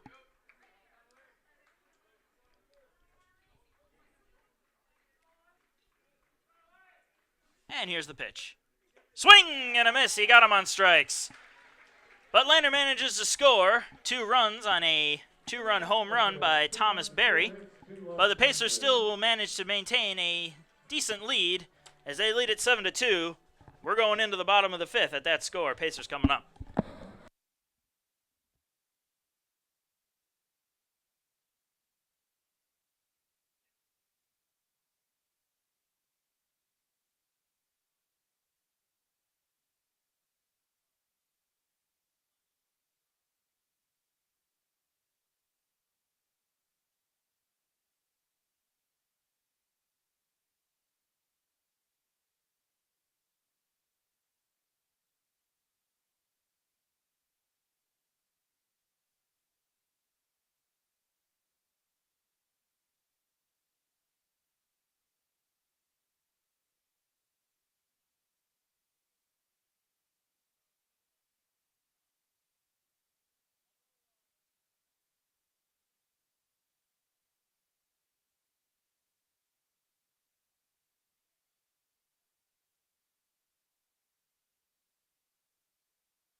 Welcome back, folks. We're in the bottom of the 5th inning, and John Banks leads it off for the Pacers. Pacers lead this game 7-2, and they had their lead cut a little bit on the 2-run home run in the top half of this inning by Thomas Berry. John Banks is 0 for 1 today, and he was hit by a pitch in his last time up. That first pitch is going to miss for ball 1.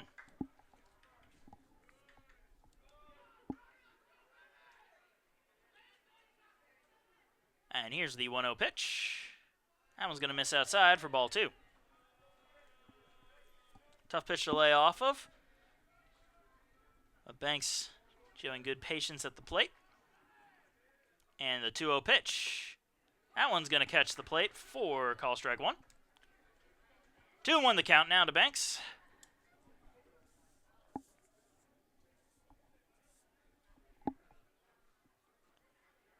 And Banks swings and misses at that pitch. For strike two. Evens the count up at 2 apiece.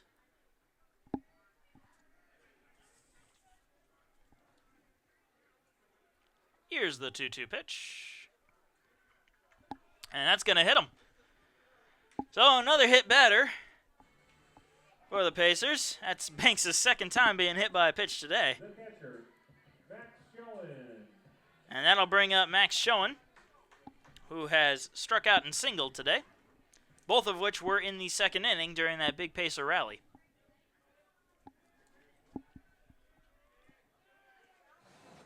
And the pitch.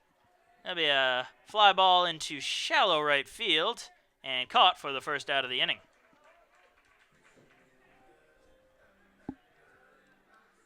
The shortstop, Tyler Emmerman. And that'll bring up Ty Ammerman, who's walked, stolen a base, and struck out today.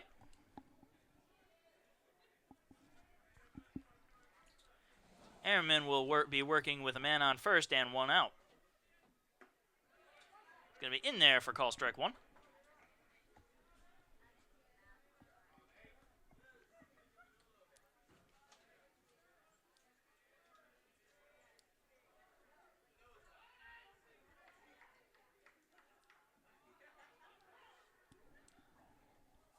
And pitching will step off the mound for right now.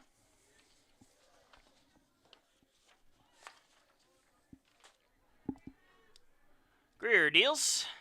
That'll catch the outside corner for call strike two.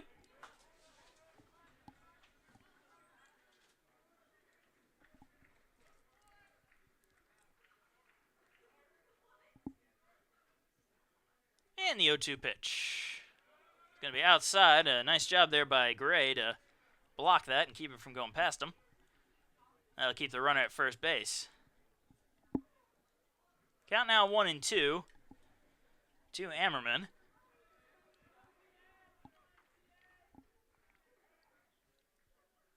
Here's the pitch. Lays off an outside pitch there. Wise decision as the count is now 2-2.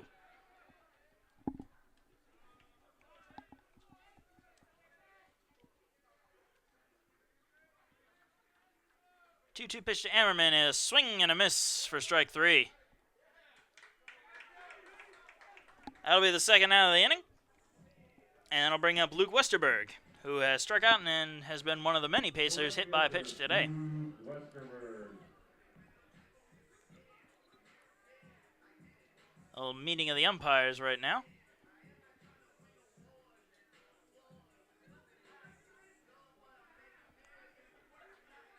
Just trying to confirm their previous call.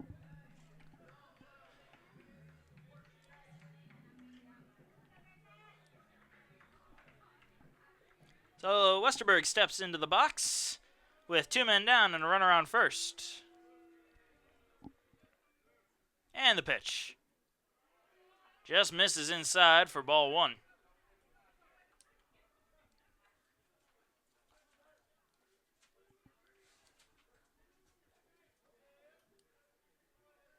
The 1-0 pitch to Westerberg. That one's going to miss outside and low for ball two.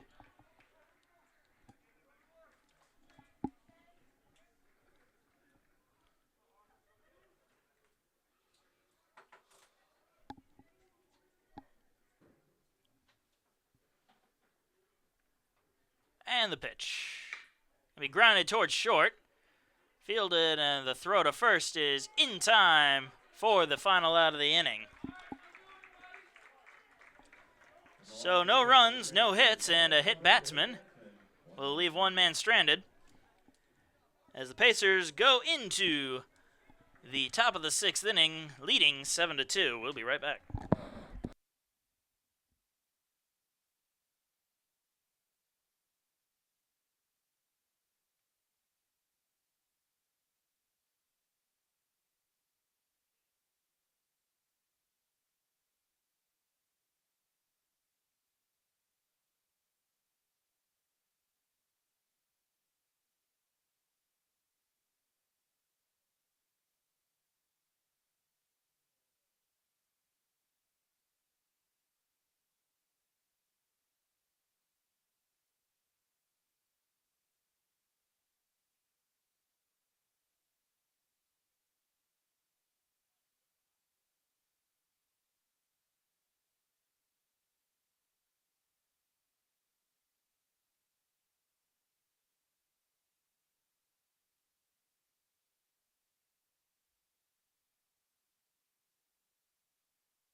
Welcome back, folks. We're entering the top of the 6th inning with the Pacers leading 7-2, and the top of the order for Lander coming up with Matt White.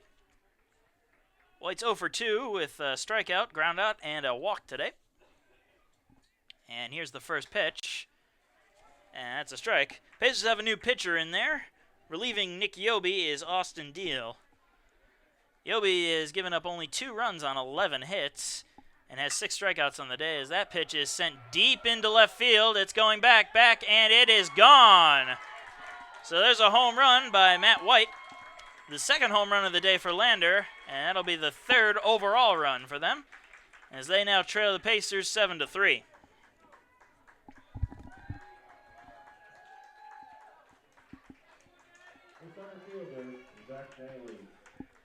And that'll bring up Zach Daly, 1 for 3 today.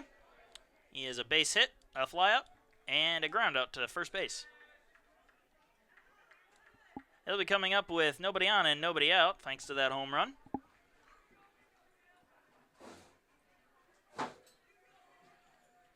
And here's the pitch. It's going to miss for ball 1.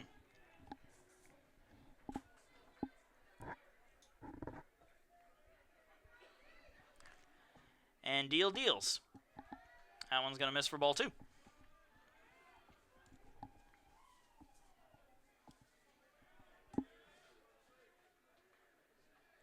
And the 2-0 pitch. Swing and a miss for strike 1.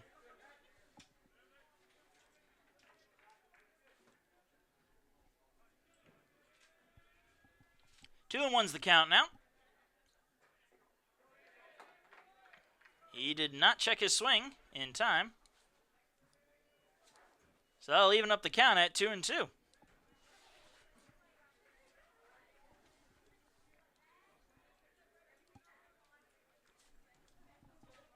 The 2-2 from Deal.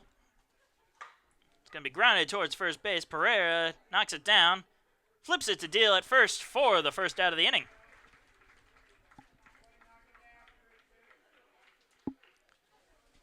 Pereira proving you don't have to field it cleanly just as long as you get the out.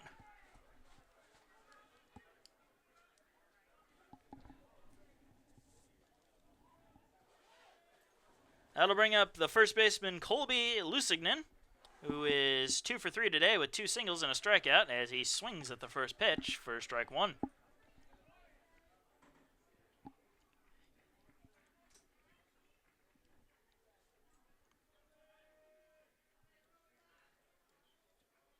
And the 0-1 pitch. Another swing and a miss for strike 2.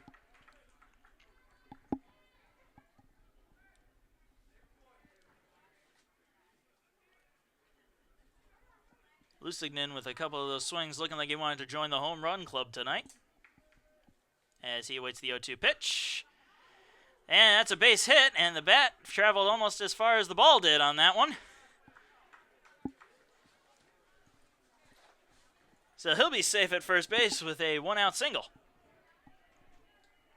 Designated hitter, Thomas Berry.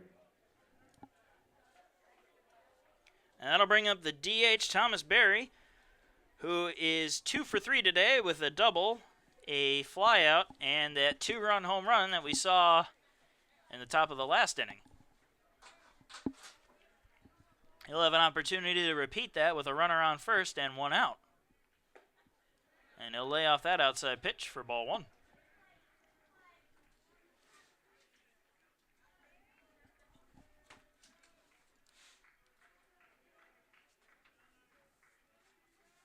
And the 1-0 pitch. Gonna catch the outside corner for call strike 1. Evens everything up at 1 apiece.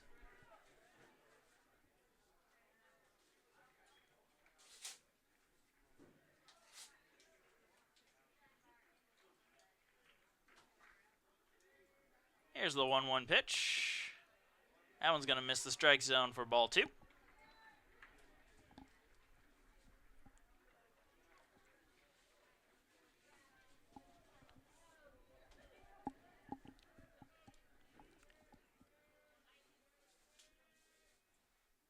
Here's the 2-1 to Berry.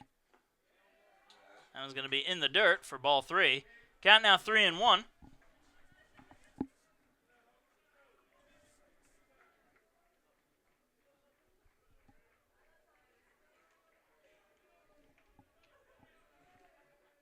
And the pitch.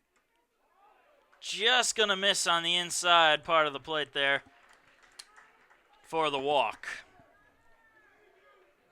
The third baseman, John So that'll put Mangum. 2 men on as John Mangum steps up to the plate, who has flown out twice and struck out once today.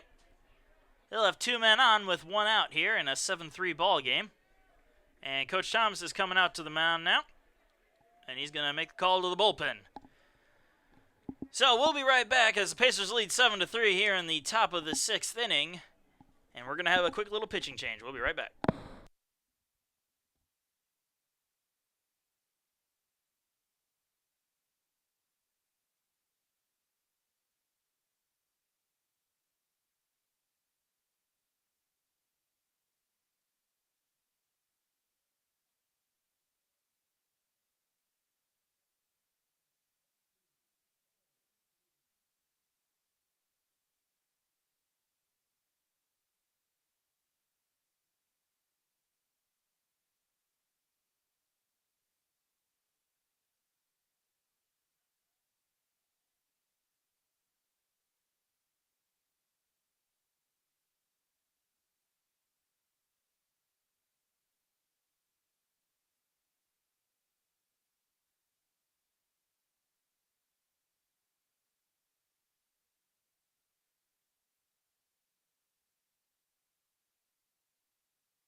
Welcome back, folks. Pacers go to their bullpen and pull out Cole Lee to try to finish off the top half of this 6th inning.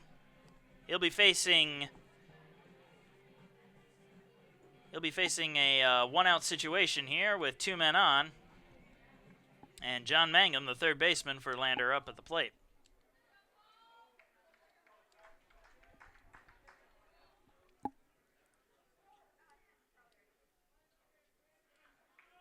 And here's his first pitch. Swing and a miss on a curveball there for strike 1.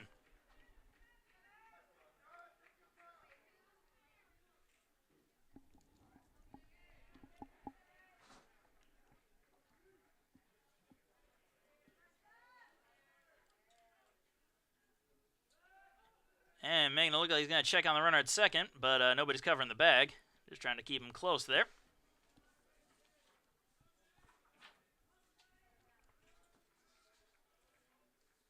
And the 0-1 pitch. Swing and a miss. Ball gets away from the catcher, but the runners will stay put, as Schoen is able to get to it fast enough.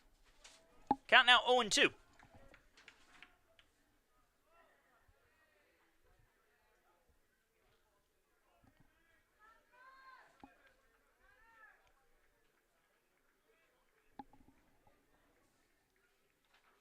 Lee deals the 0-2 pitch. A high fly ball into shallow right field. And it's going to be put away for the second out of the inning, and the runners are going to stay right where they are.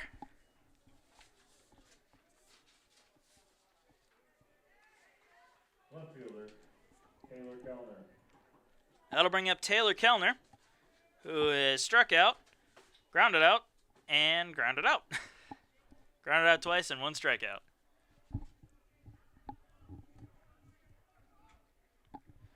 He comes in now with 2 men out and 2 men on as his team trails 7-3. And the first pitch is going to be outside.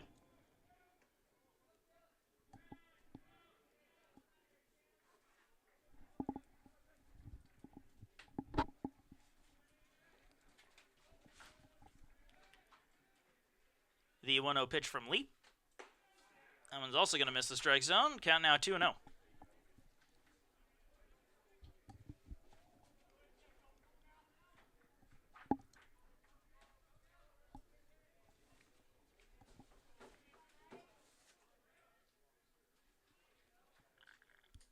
And the pitch from Lee.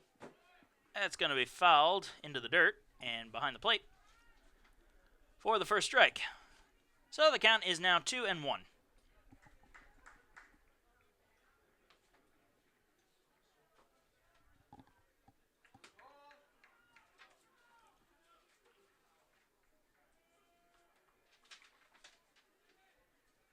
And the pitch. Maybe lined into right field for a base hit. They're going to wave the runner around third. The throw comes into the plate, and it will not be in time. So it'll be an RBI single. Sorry, there'll be an RBI double. No, an RBI single. I'm sorry about that. An RBI single for Kellner.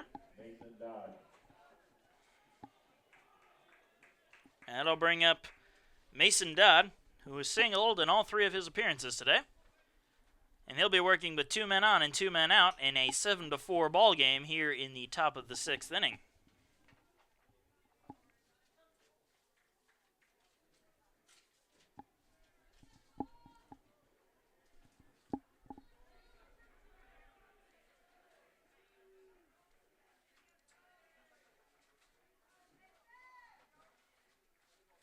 And Lee's taking a little too long to deliver, so Dodd will step out of the box, try to reset his timer. And the pitch. A slow grounder too short. The throw to first is in time for the final out.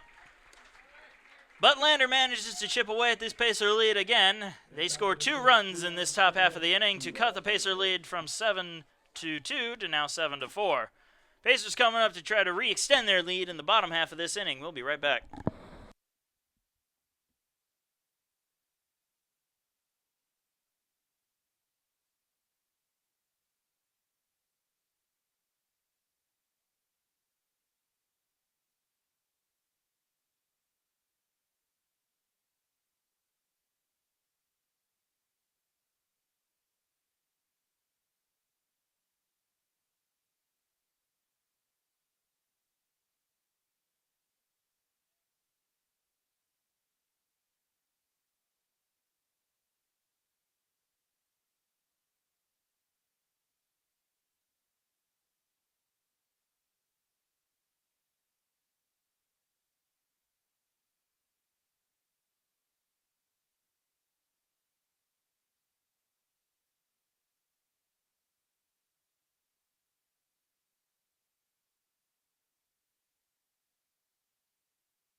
Welcome back, folks. Mitchell Price will lead off the bottom half of the 6th inning for the Pacers.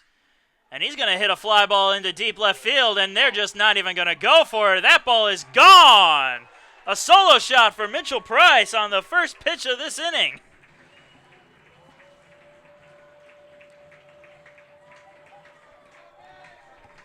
Well, Mitchell Price is having a day. He's got an RBI double, and now he's got himself a solo shot.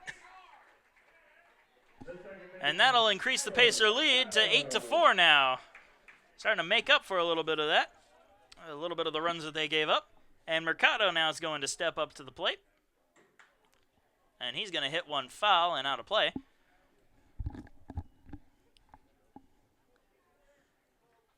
Mercado has reached on an error, stolen a base, been hit by a pitch, and has flown out. But he scored 2 of the Pacers' 8 runs today, so he's having some sort of production. As he's going to hit a liner, little blooper out there into right field, and that's going to be caught. Nice little play there by the right fielder for the first out of the inning. The left fielder, Chaz Powell. That'll bring up Chaz Powell, who has one of the Pacers' 3 home runs today. A 3-run shot in the second. Other than that, he's grounded out and struck out. And he'll take the first pitch for ball 1. They'll be working with 1 out and nobody on here, thanks to Mitchell Price's leadoff solo shot. And that pitch will catch the outside corner of the plate for strike 1. Evens up the count.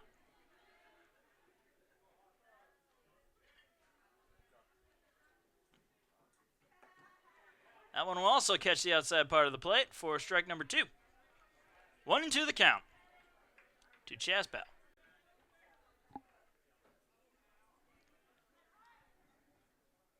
And Powell's going to swing and miss at that one for strike 3. So Powell down on strikes for the second time today. And that'll bring up the first baseman, Brian Pereira, who has grounded out, flown out, and singled and scored a run today. They'll be working with nobody on and 2 men down here in the bottom of the 6th inning.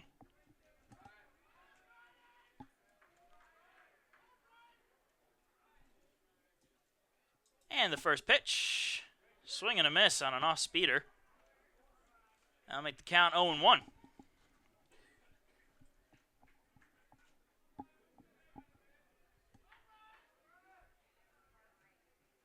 The 0-1 pitch. That's going to miss outside for ball 1 to even the count up.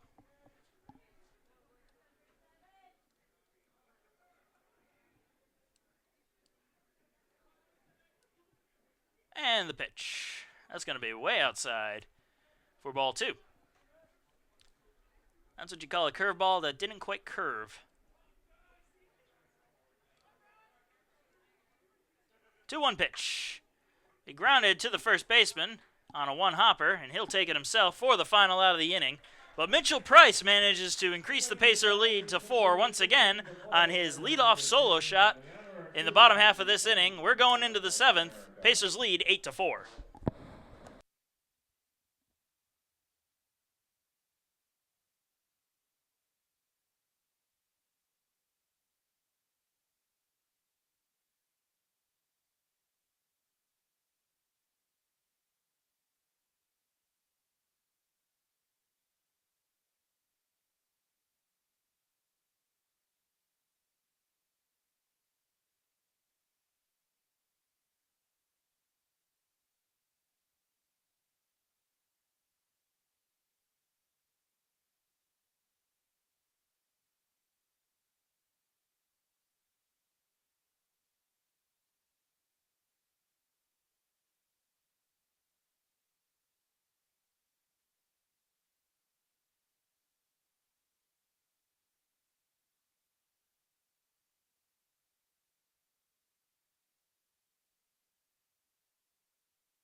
Welcome back, folks. We're in the top of the 7th inning with the catcher for the Bearcats, Reed Gray, leading off for them.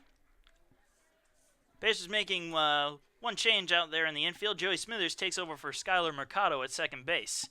Cole Lee remains on the mound for the Pacers. And his first pitch is going to be outside for ball 1. Gray's 2 for 3 today with a strikeout and 2 singles, as he faces a 1-0 count. It's going to be a high fly ball towards second base. And just getting into the game, Smithers will make the out.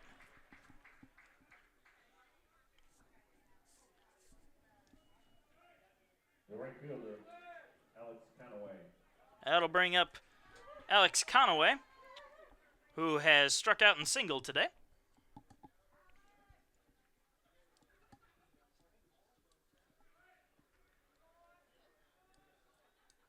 And the first pitch, that's going to be in there for call strike 1.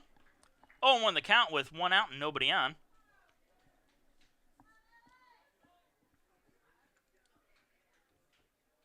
And the 0-1 pitch, swing and a miss on a fastball there for strike 2.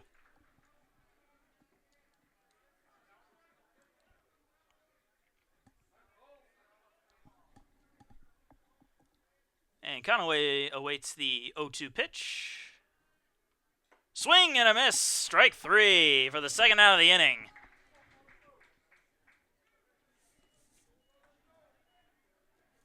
The shortstop, Matt White.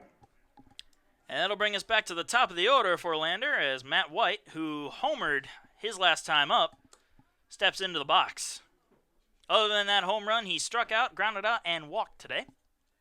And here's his first pitch, which is in there for a call strike.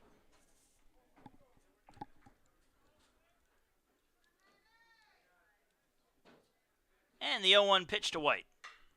That's a high fly ball into center field. Price is camping under it. And he will make the catch for the final out of the inning. So a 1-2-3 inning, a much needed 1-2-3 inning for the Pacers, as they maintain their 8-4 lead as we go into the 7th inning stretch towards the bottom of the 7th. Pacers coming up.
Welcome back, folks.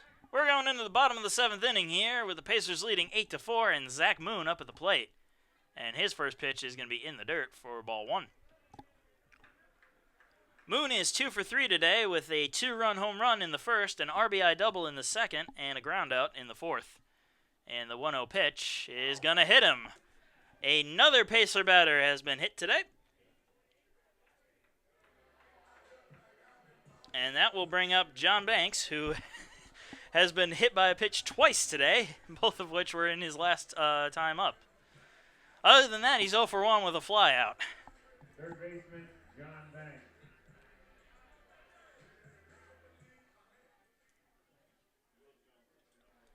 That's, with Moon, now that's 5 total Pacers who've been hit by a pitch. Although Banks accounts for 2 of those. As he awaits the pitch, that'll be low for ball 1.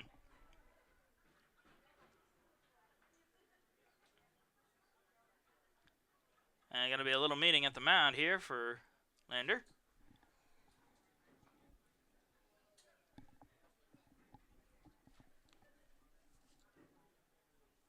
Giving them time to get a guy out into the bullpen and start him warming up.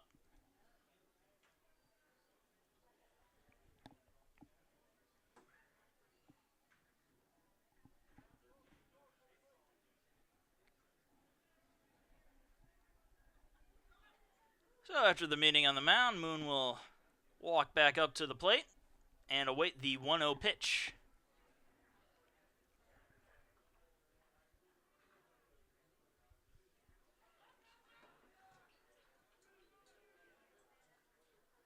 And the pitch.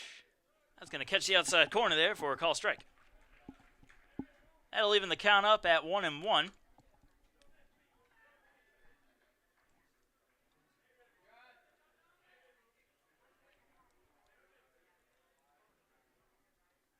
And the 1-1 to Banks. That's going to be fouled off of, I believe, Banks himself. I'll make the count 1-2.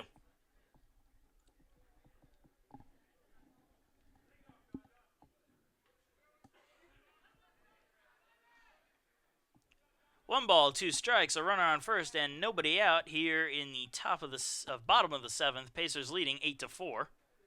And here's the pitch. That's just going to miss outside to even up the count once again at 2 apiece.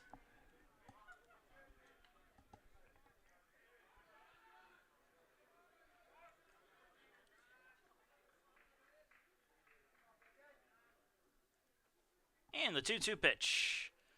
That's going to be a swing and a miss. And Banks is... No, he foul tipped it. No call from the umpire there, which led to a little bit of confusion. But Banks caught a piece of it to stay alive at a 2-2 count. And he's going to take advantage of that and put a base hit out there into left field. So that's Banks' first hit today, but not the first time he's been on base. The catcher, Max Schoen. And that'll bring up Max Schoen, who struck out, singled, and flown out today. He'll be working with nobody out and 2 men on here in the bottom of the 7th inning.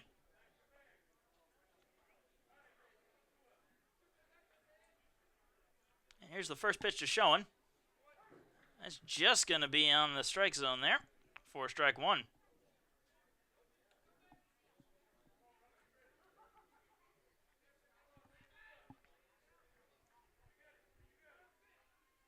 And the 0-1 pitch.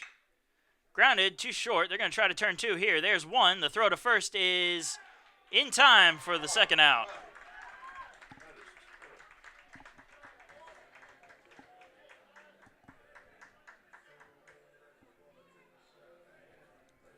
So after the double play, there'll be 2 men down as Ty Ammerman steps up to the plate with a runner on third.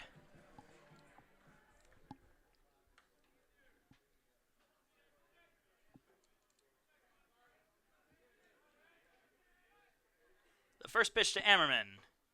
Inside for ball 1.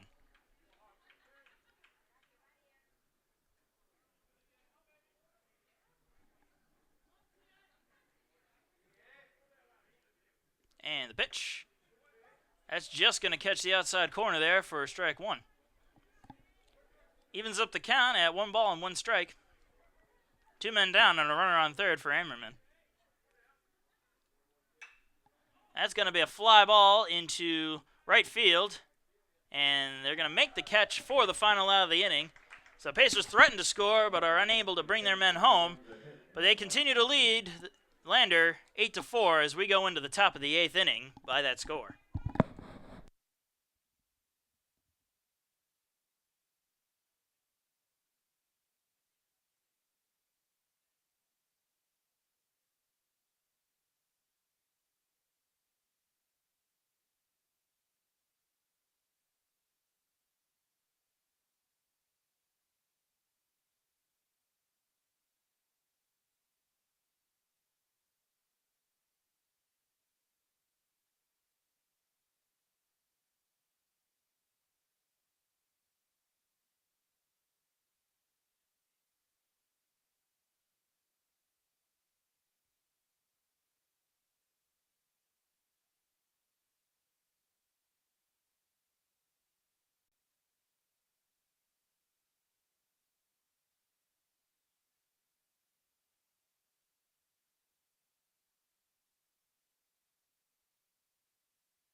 Welcome back, folks. We're going into the top of the 8th inning with Zach Daly leading off for the Lander Bearcats as they trail the USC Aiken Pacers 8-4.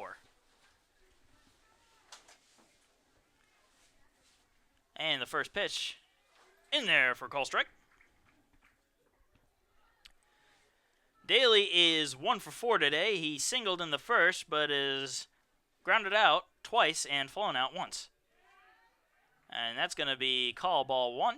Evens the count up at 1-1.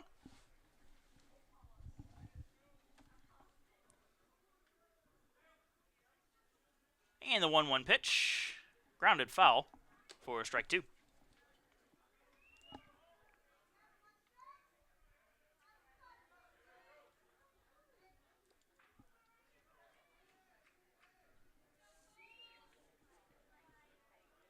And Lee deals. Check swing. They're going to appeal it. And he did not go. So that'll even the count up at 2-2. That was a good-looking curveball. But Daly was just able to lay off of it. And the 2-2 pitch. It's going to be a high fly ball into center. Price setting up under it. Will make the catch for the first out of the inning. The right fielder, Colby Lusignan. That'll bring up Colby Lusignan. He's singled 3 times today and is 3 for 4.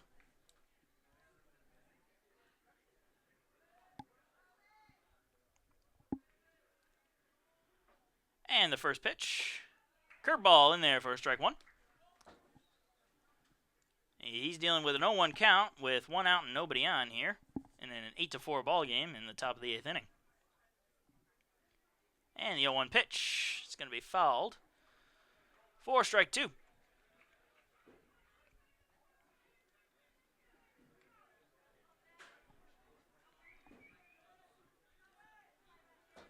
Oh, and 2 the count to Lusignan as Lee deals. Grounded fouled on the first base line. That'll keep the count at 0-2.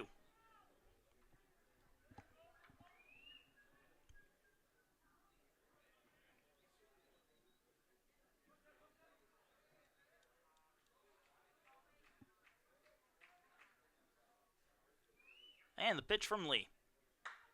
He grounded past the diving Pereira and into right field for a base hit.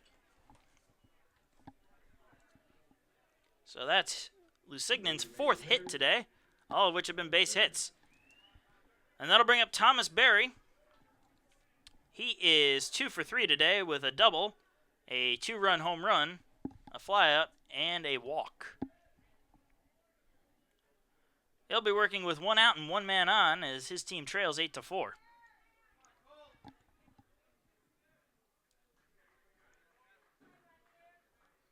And Lee deals. Right down the middle for strike 1.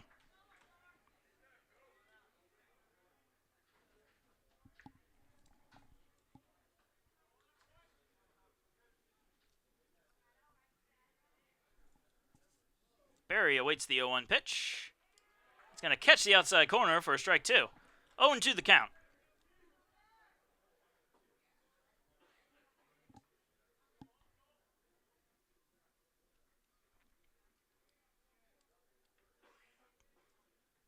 And the pitch. That's going to be fouled out of play. And it's going to hit the top of the Pacer office buildings there. Almost rolled back into the field of play. And the 0-2 pitch is going to hit Berry in the back of the leg. And that's going to put a man on first and second. The first baseman, John Magnum. And that'll bring up John Magnum. Magnum is 0 for 4 today with 3 flyouts and a strikeout.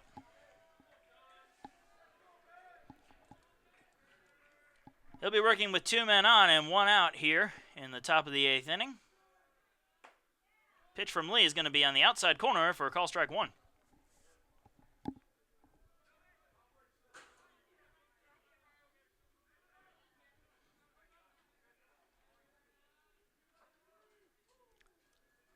Lee set to deal the 0-1 pitch.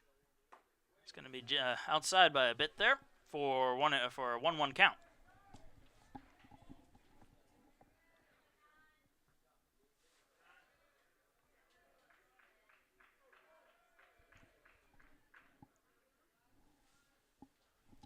League deals. Trying to get him to chase one outside again, but no dice as the count is now 2-1.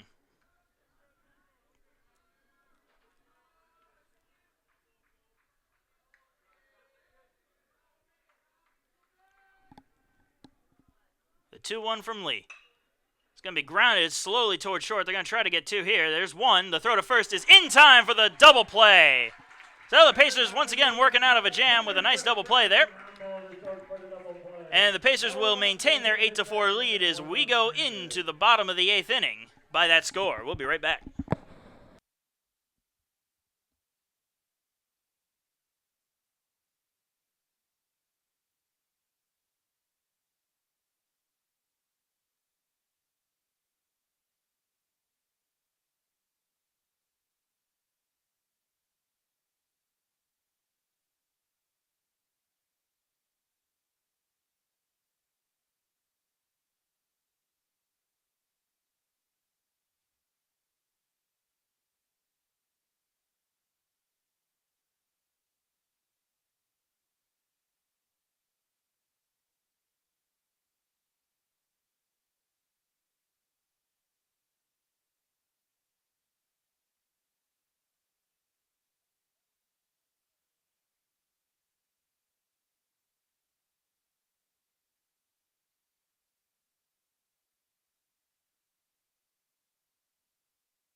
Welcome back, folks. We're here in the bottom of the 8th inning with Luke Westerberg stepping up to the plate for the Pacers as they lead the Lander Bearcats 8-4. And here's the first pitch to Westerberg, and he's going to ground that too short. And the throw is going to be in time for the first out of the inning. So 1 pitch, 1 out here in the bottom of the 8th. The center fielder, Mitchell Price. That brings up Mitchell Price, who his last time up solo shotted on the first pitch to put us at the score we're at right now. Other than that, he's grounded into a 6-4-3 double play and had an RBI double. So a pretty productive night for Price as he awaits the pitch with nobody on and 1 out. First pitch is in there for a call strike.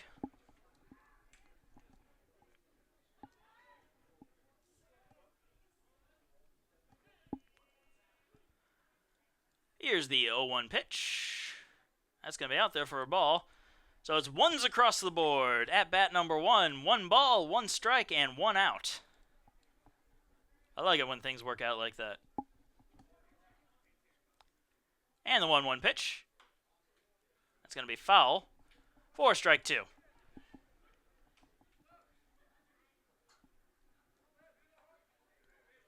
So 1-2 is the count now to Price.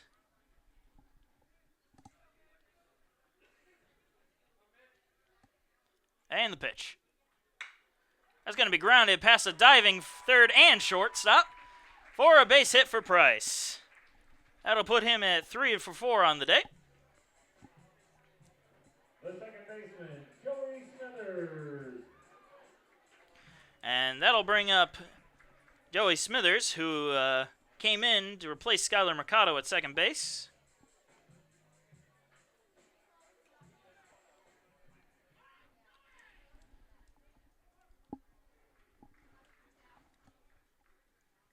And the pitch. That'll be in there for a call strike.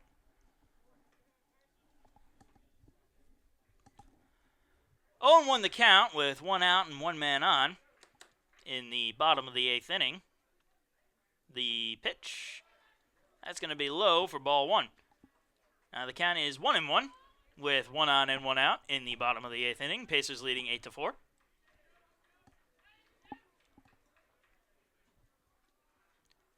And the 1-1 pitch. That's going to get by the catcher, and Price is going to go right on over to second base on the pass ball.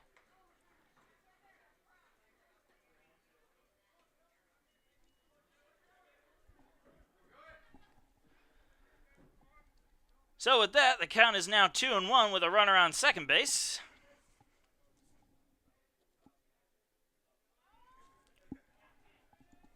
As Smithers awaits the pitch, and he's going to swing and miss on an inside pitch there to even the count up at 2-2.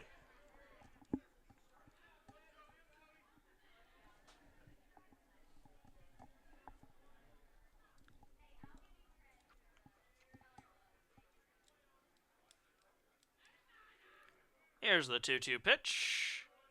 That's going to be outside and in the dirt for ball 3. And Smithers manages to work the count full.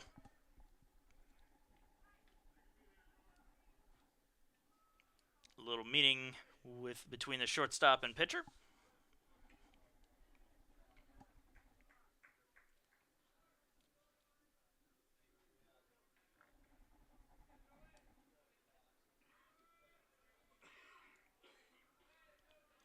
And here is the 3-2 pitch. That's going to be a swing and a miss for Smithers as he goes down on strikes for the second out.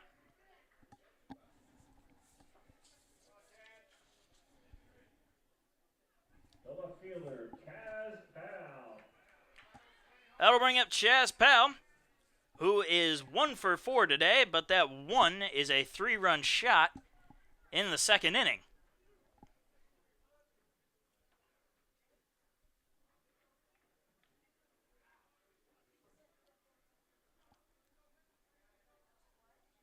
And here's the pitch.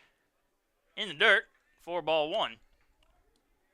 1-0 the count to Powell with a runner on second base and 2 outs.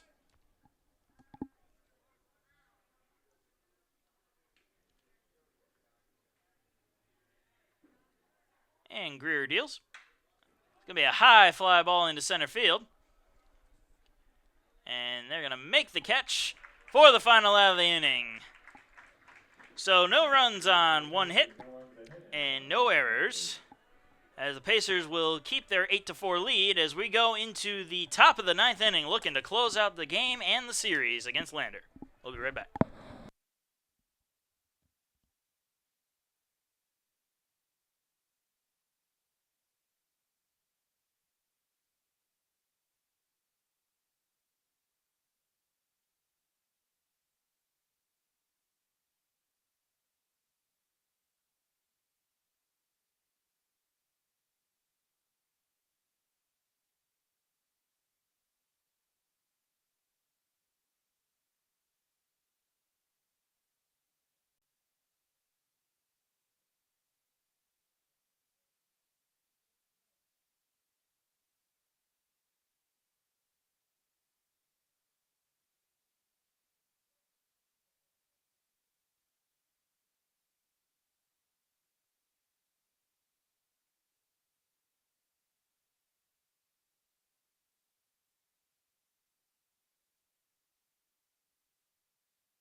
second baseman, number 11, Will Jones.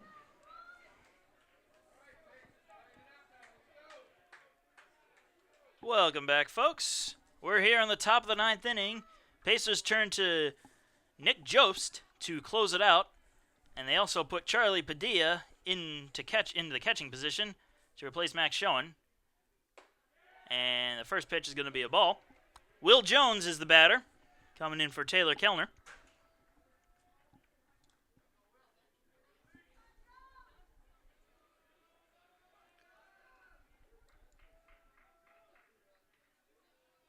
Here's the 1-0 pitch.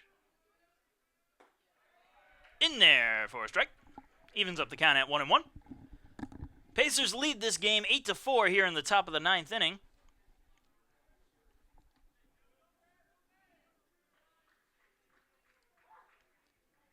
And the 1-1 pitch from Jost. That's on the outside corner for a call strike 2. 1-2 the count.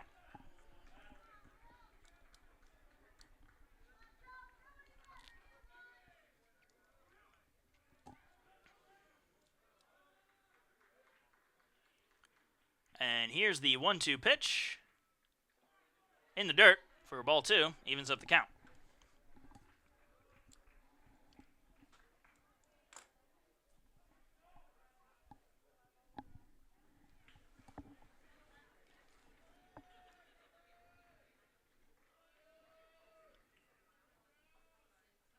And the 2-2 pitch. Just misses outside, and that'll make the count full at 3-2.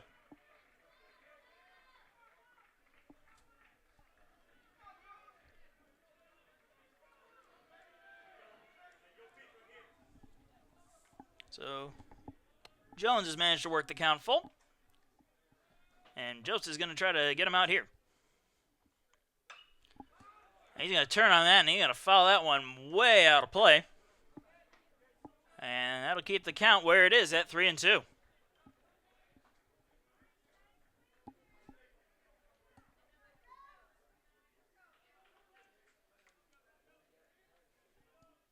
So once again, Jost set to deal the 3-2 pitch.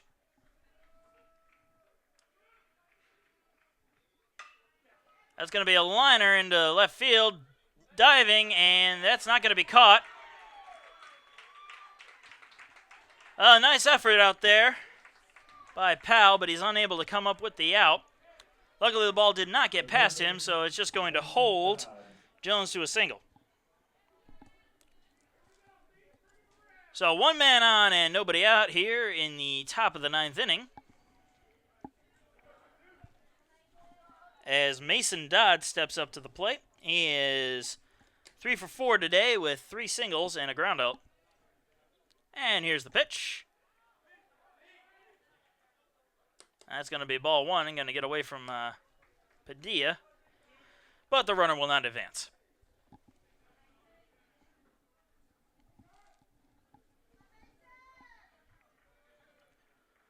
1-0 the count to Dodd, as he has a man on and nobody out. And here's the pitch. Outside corner for a call strike. That'll even the count up at 1-1.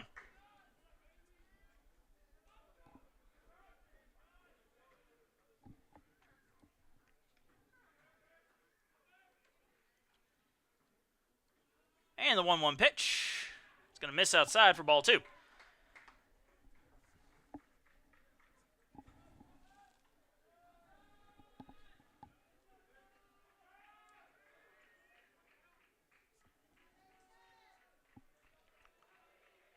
Jost deals. That's also going to miss outside. The count is now 3-1. Having a little trouble here finding the strike zone. A lot of speed, but accuracy just isn't quite there right now. As he sets to deal the 3-1 pitch. And that one's going to miss as well for ball 4. So 2 men on and nobody out here. As Lander is trying to make a comeback in the top of this inning. And they're going to go out and have a little chat with Jost. Try to settle him down.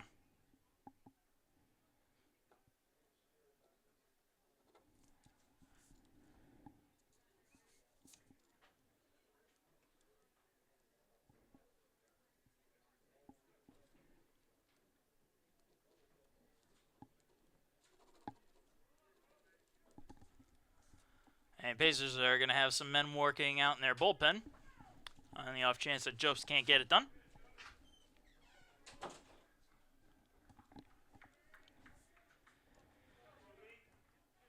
And Reed Gray is going to come in now for Lander. He'll be working with nobody out and 2 men on as his team trails only by 4.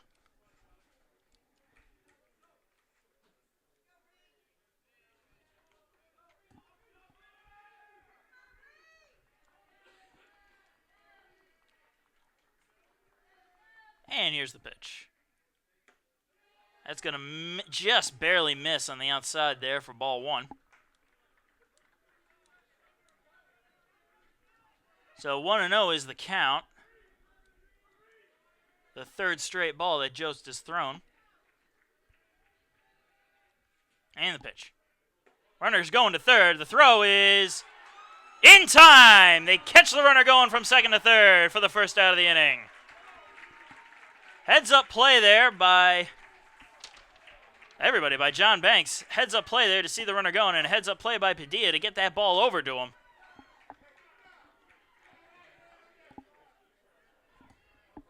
So 1-1 is the count right now to Gray. And there's 1 less man on base and 1 more out on the field. And that check swing is going to foul the ball out of play to work the count to 1-2.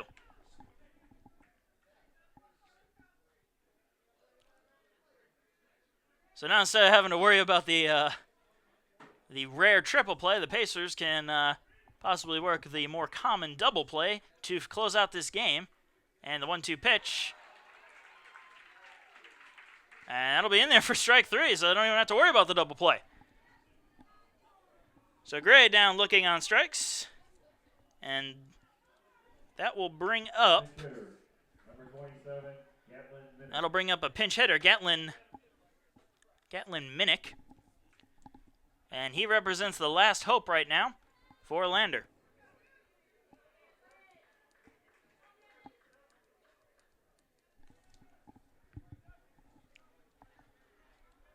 So 2 men down and 1 man on here in the top of the 9th inning. Pacers leading 8-4.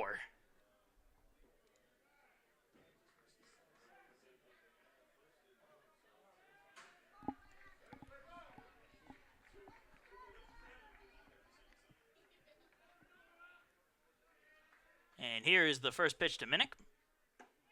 That's going to miss the outside part of the plate for ball 1.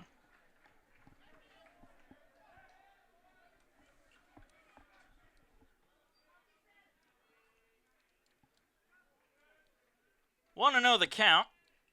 2 men down and 1 man on, and the pitch is going to be in there for a call strike to even it up at 1 apiece.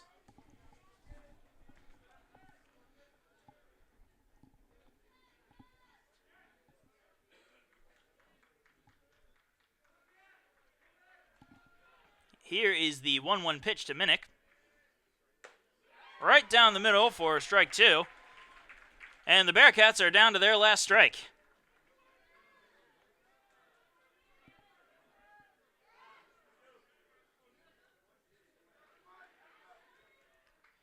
And the 1-2 pitch. In the dirt and outside for ball 2. Evens the count up.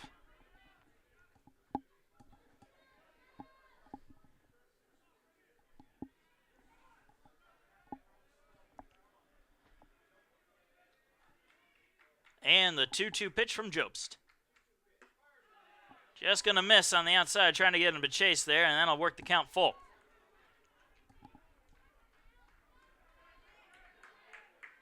A lot of patience at the plate here from Minnick. He's not chasing after everything that comes his way as he's managed to work this count full.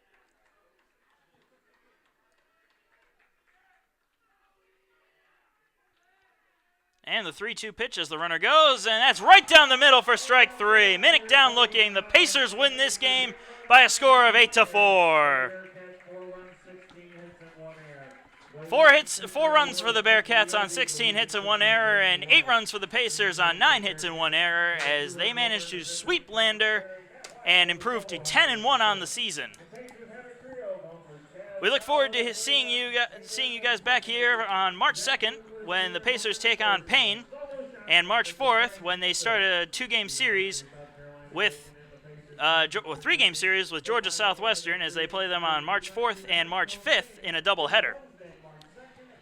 We thank you for listening to the USC Aiken Pacers broadcast, and we hope to see you back here soon. I'm Marcus Johnson. Thank you for listening.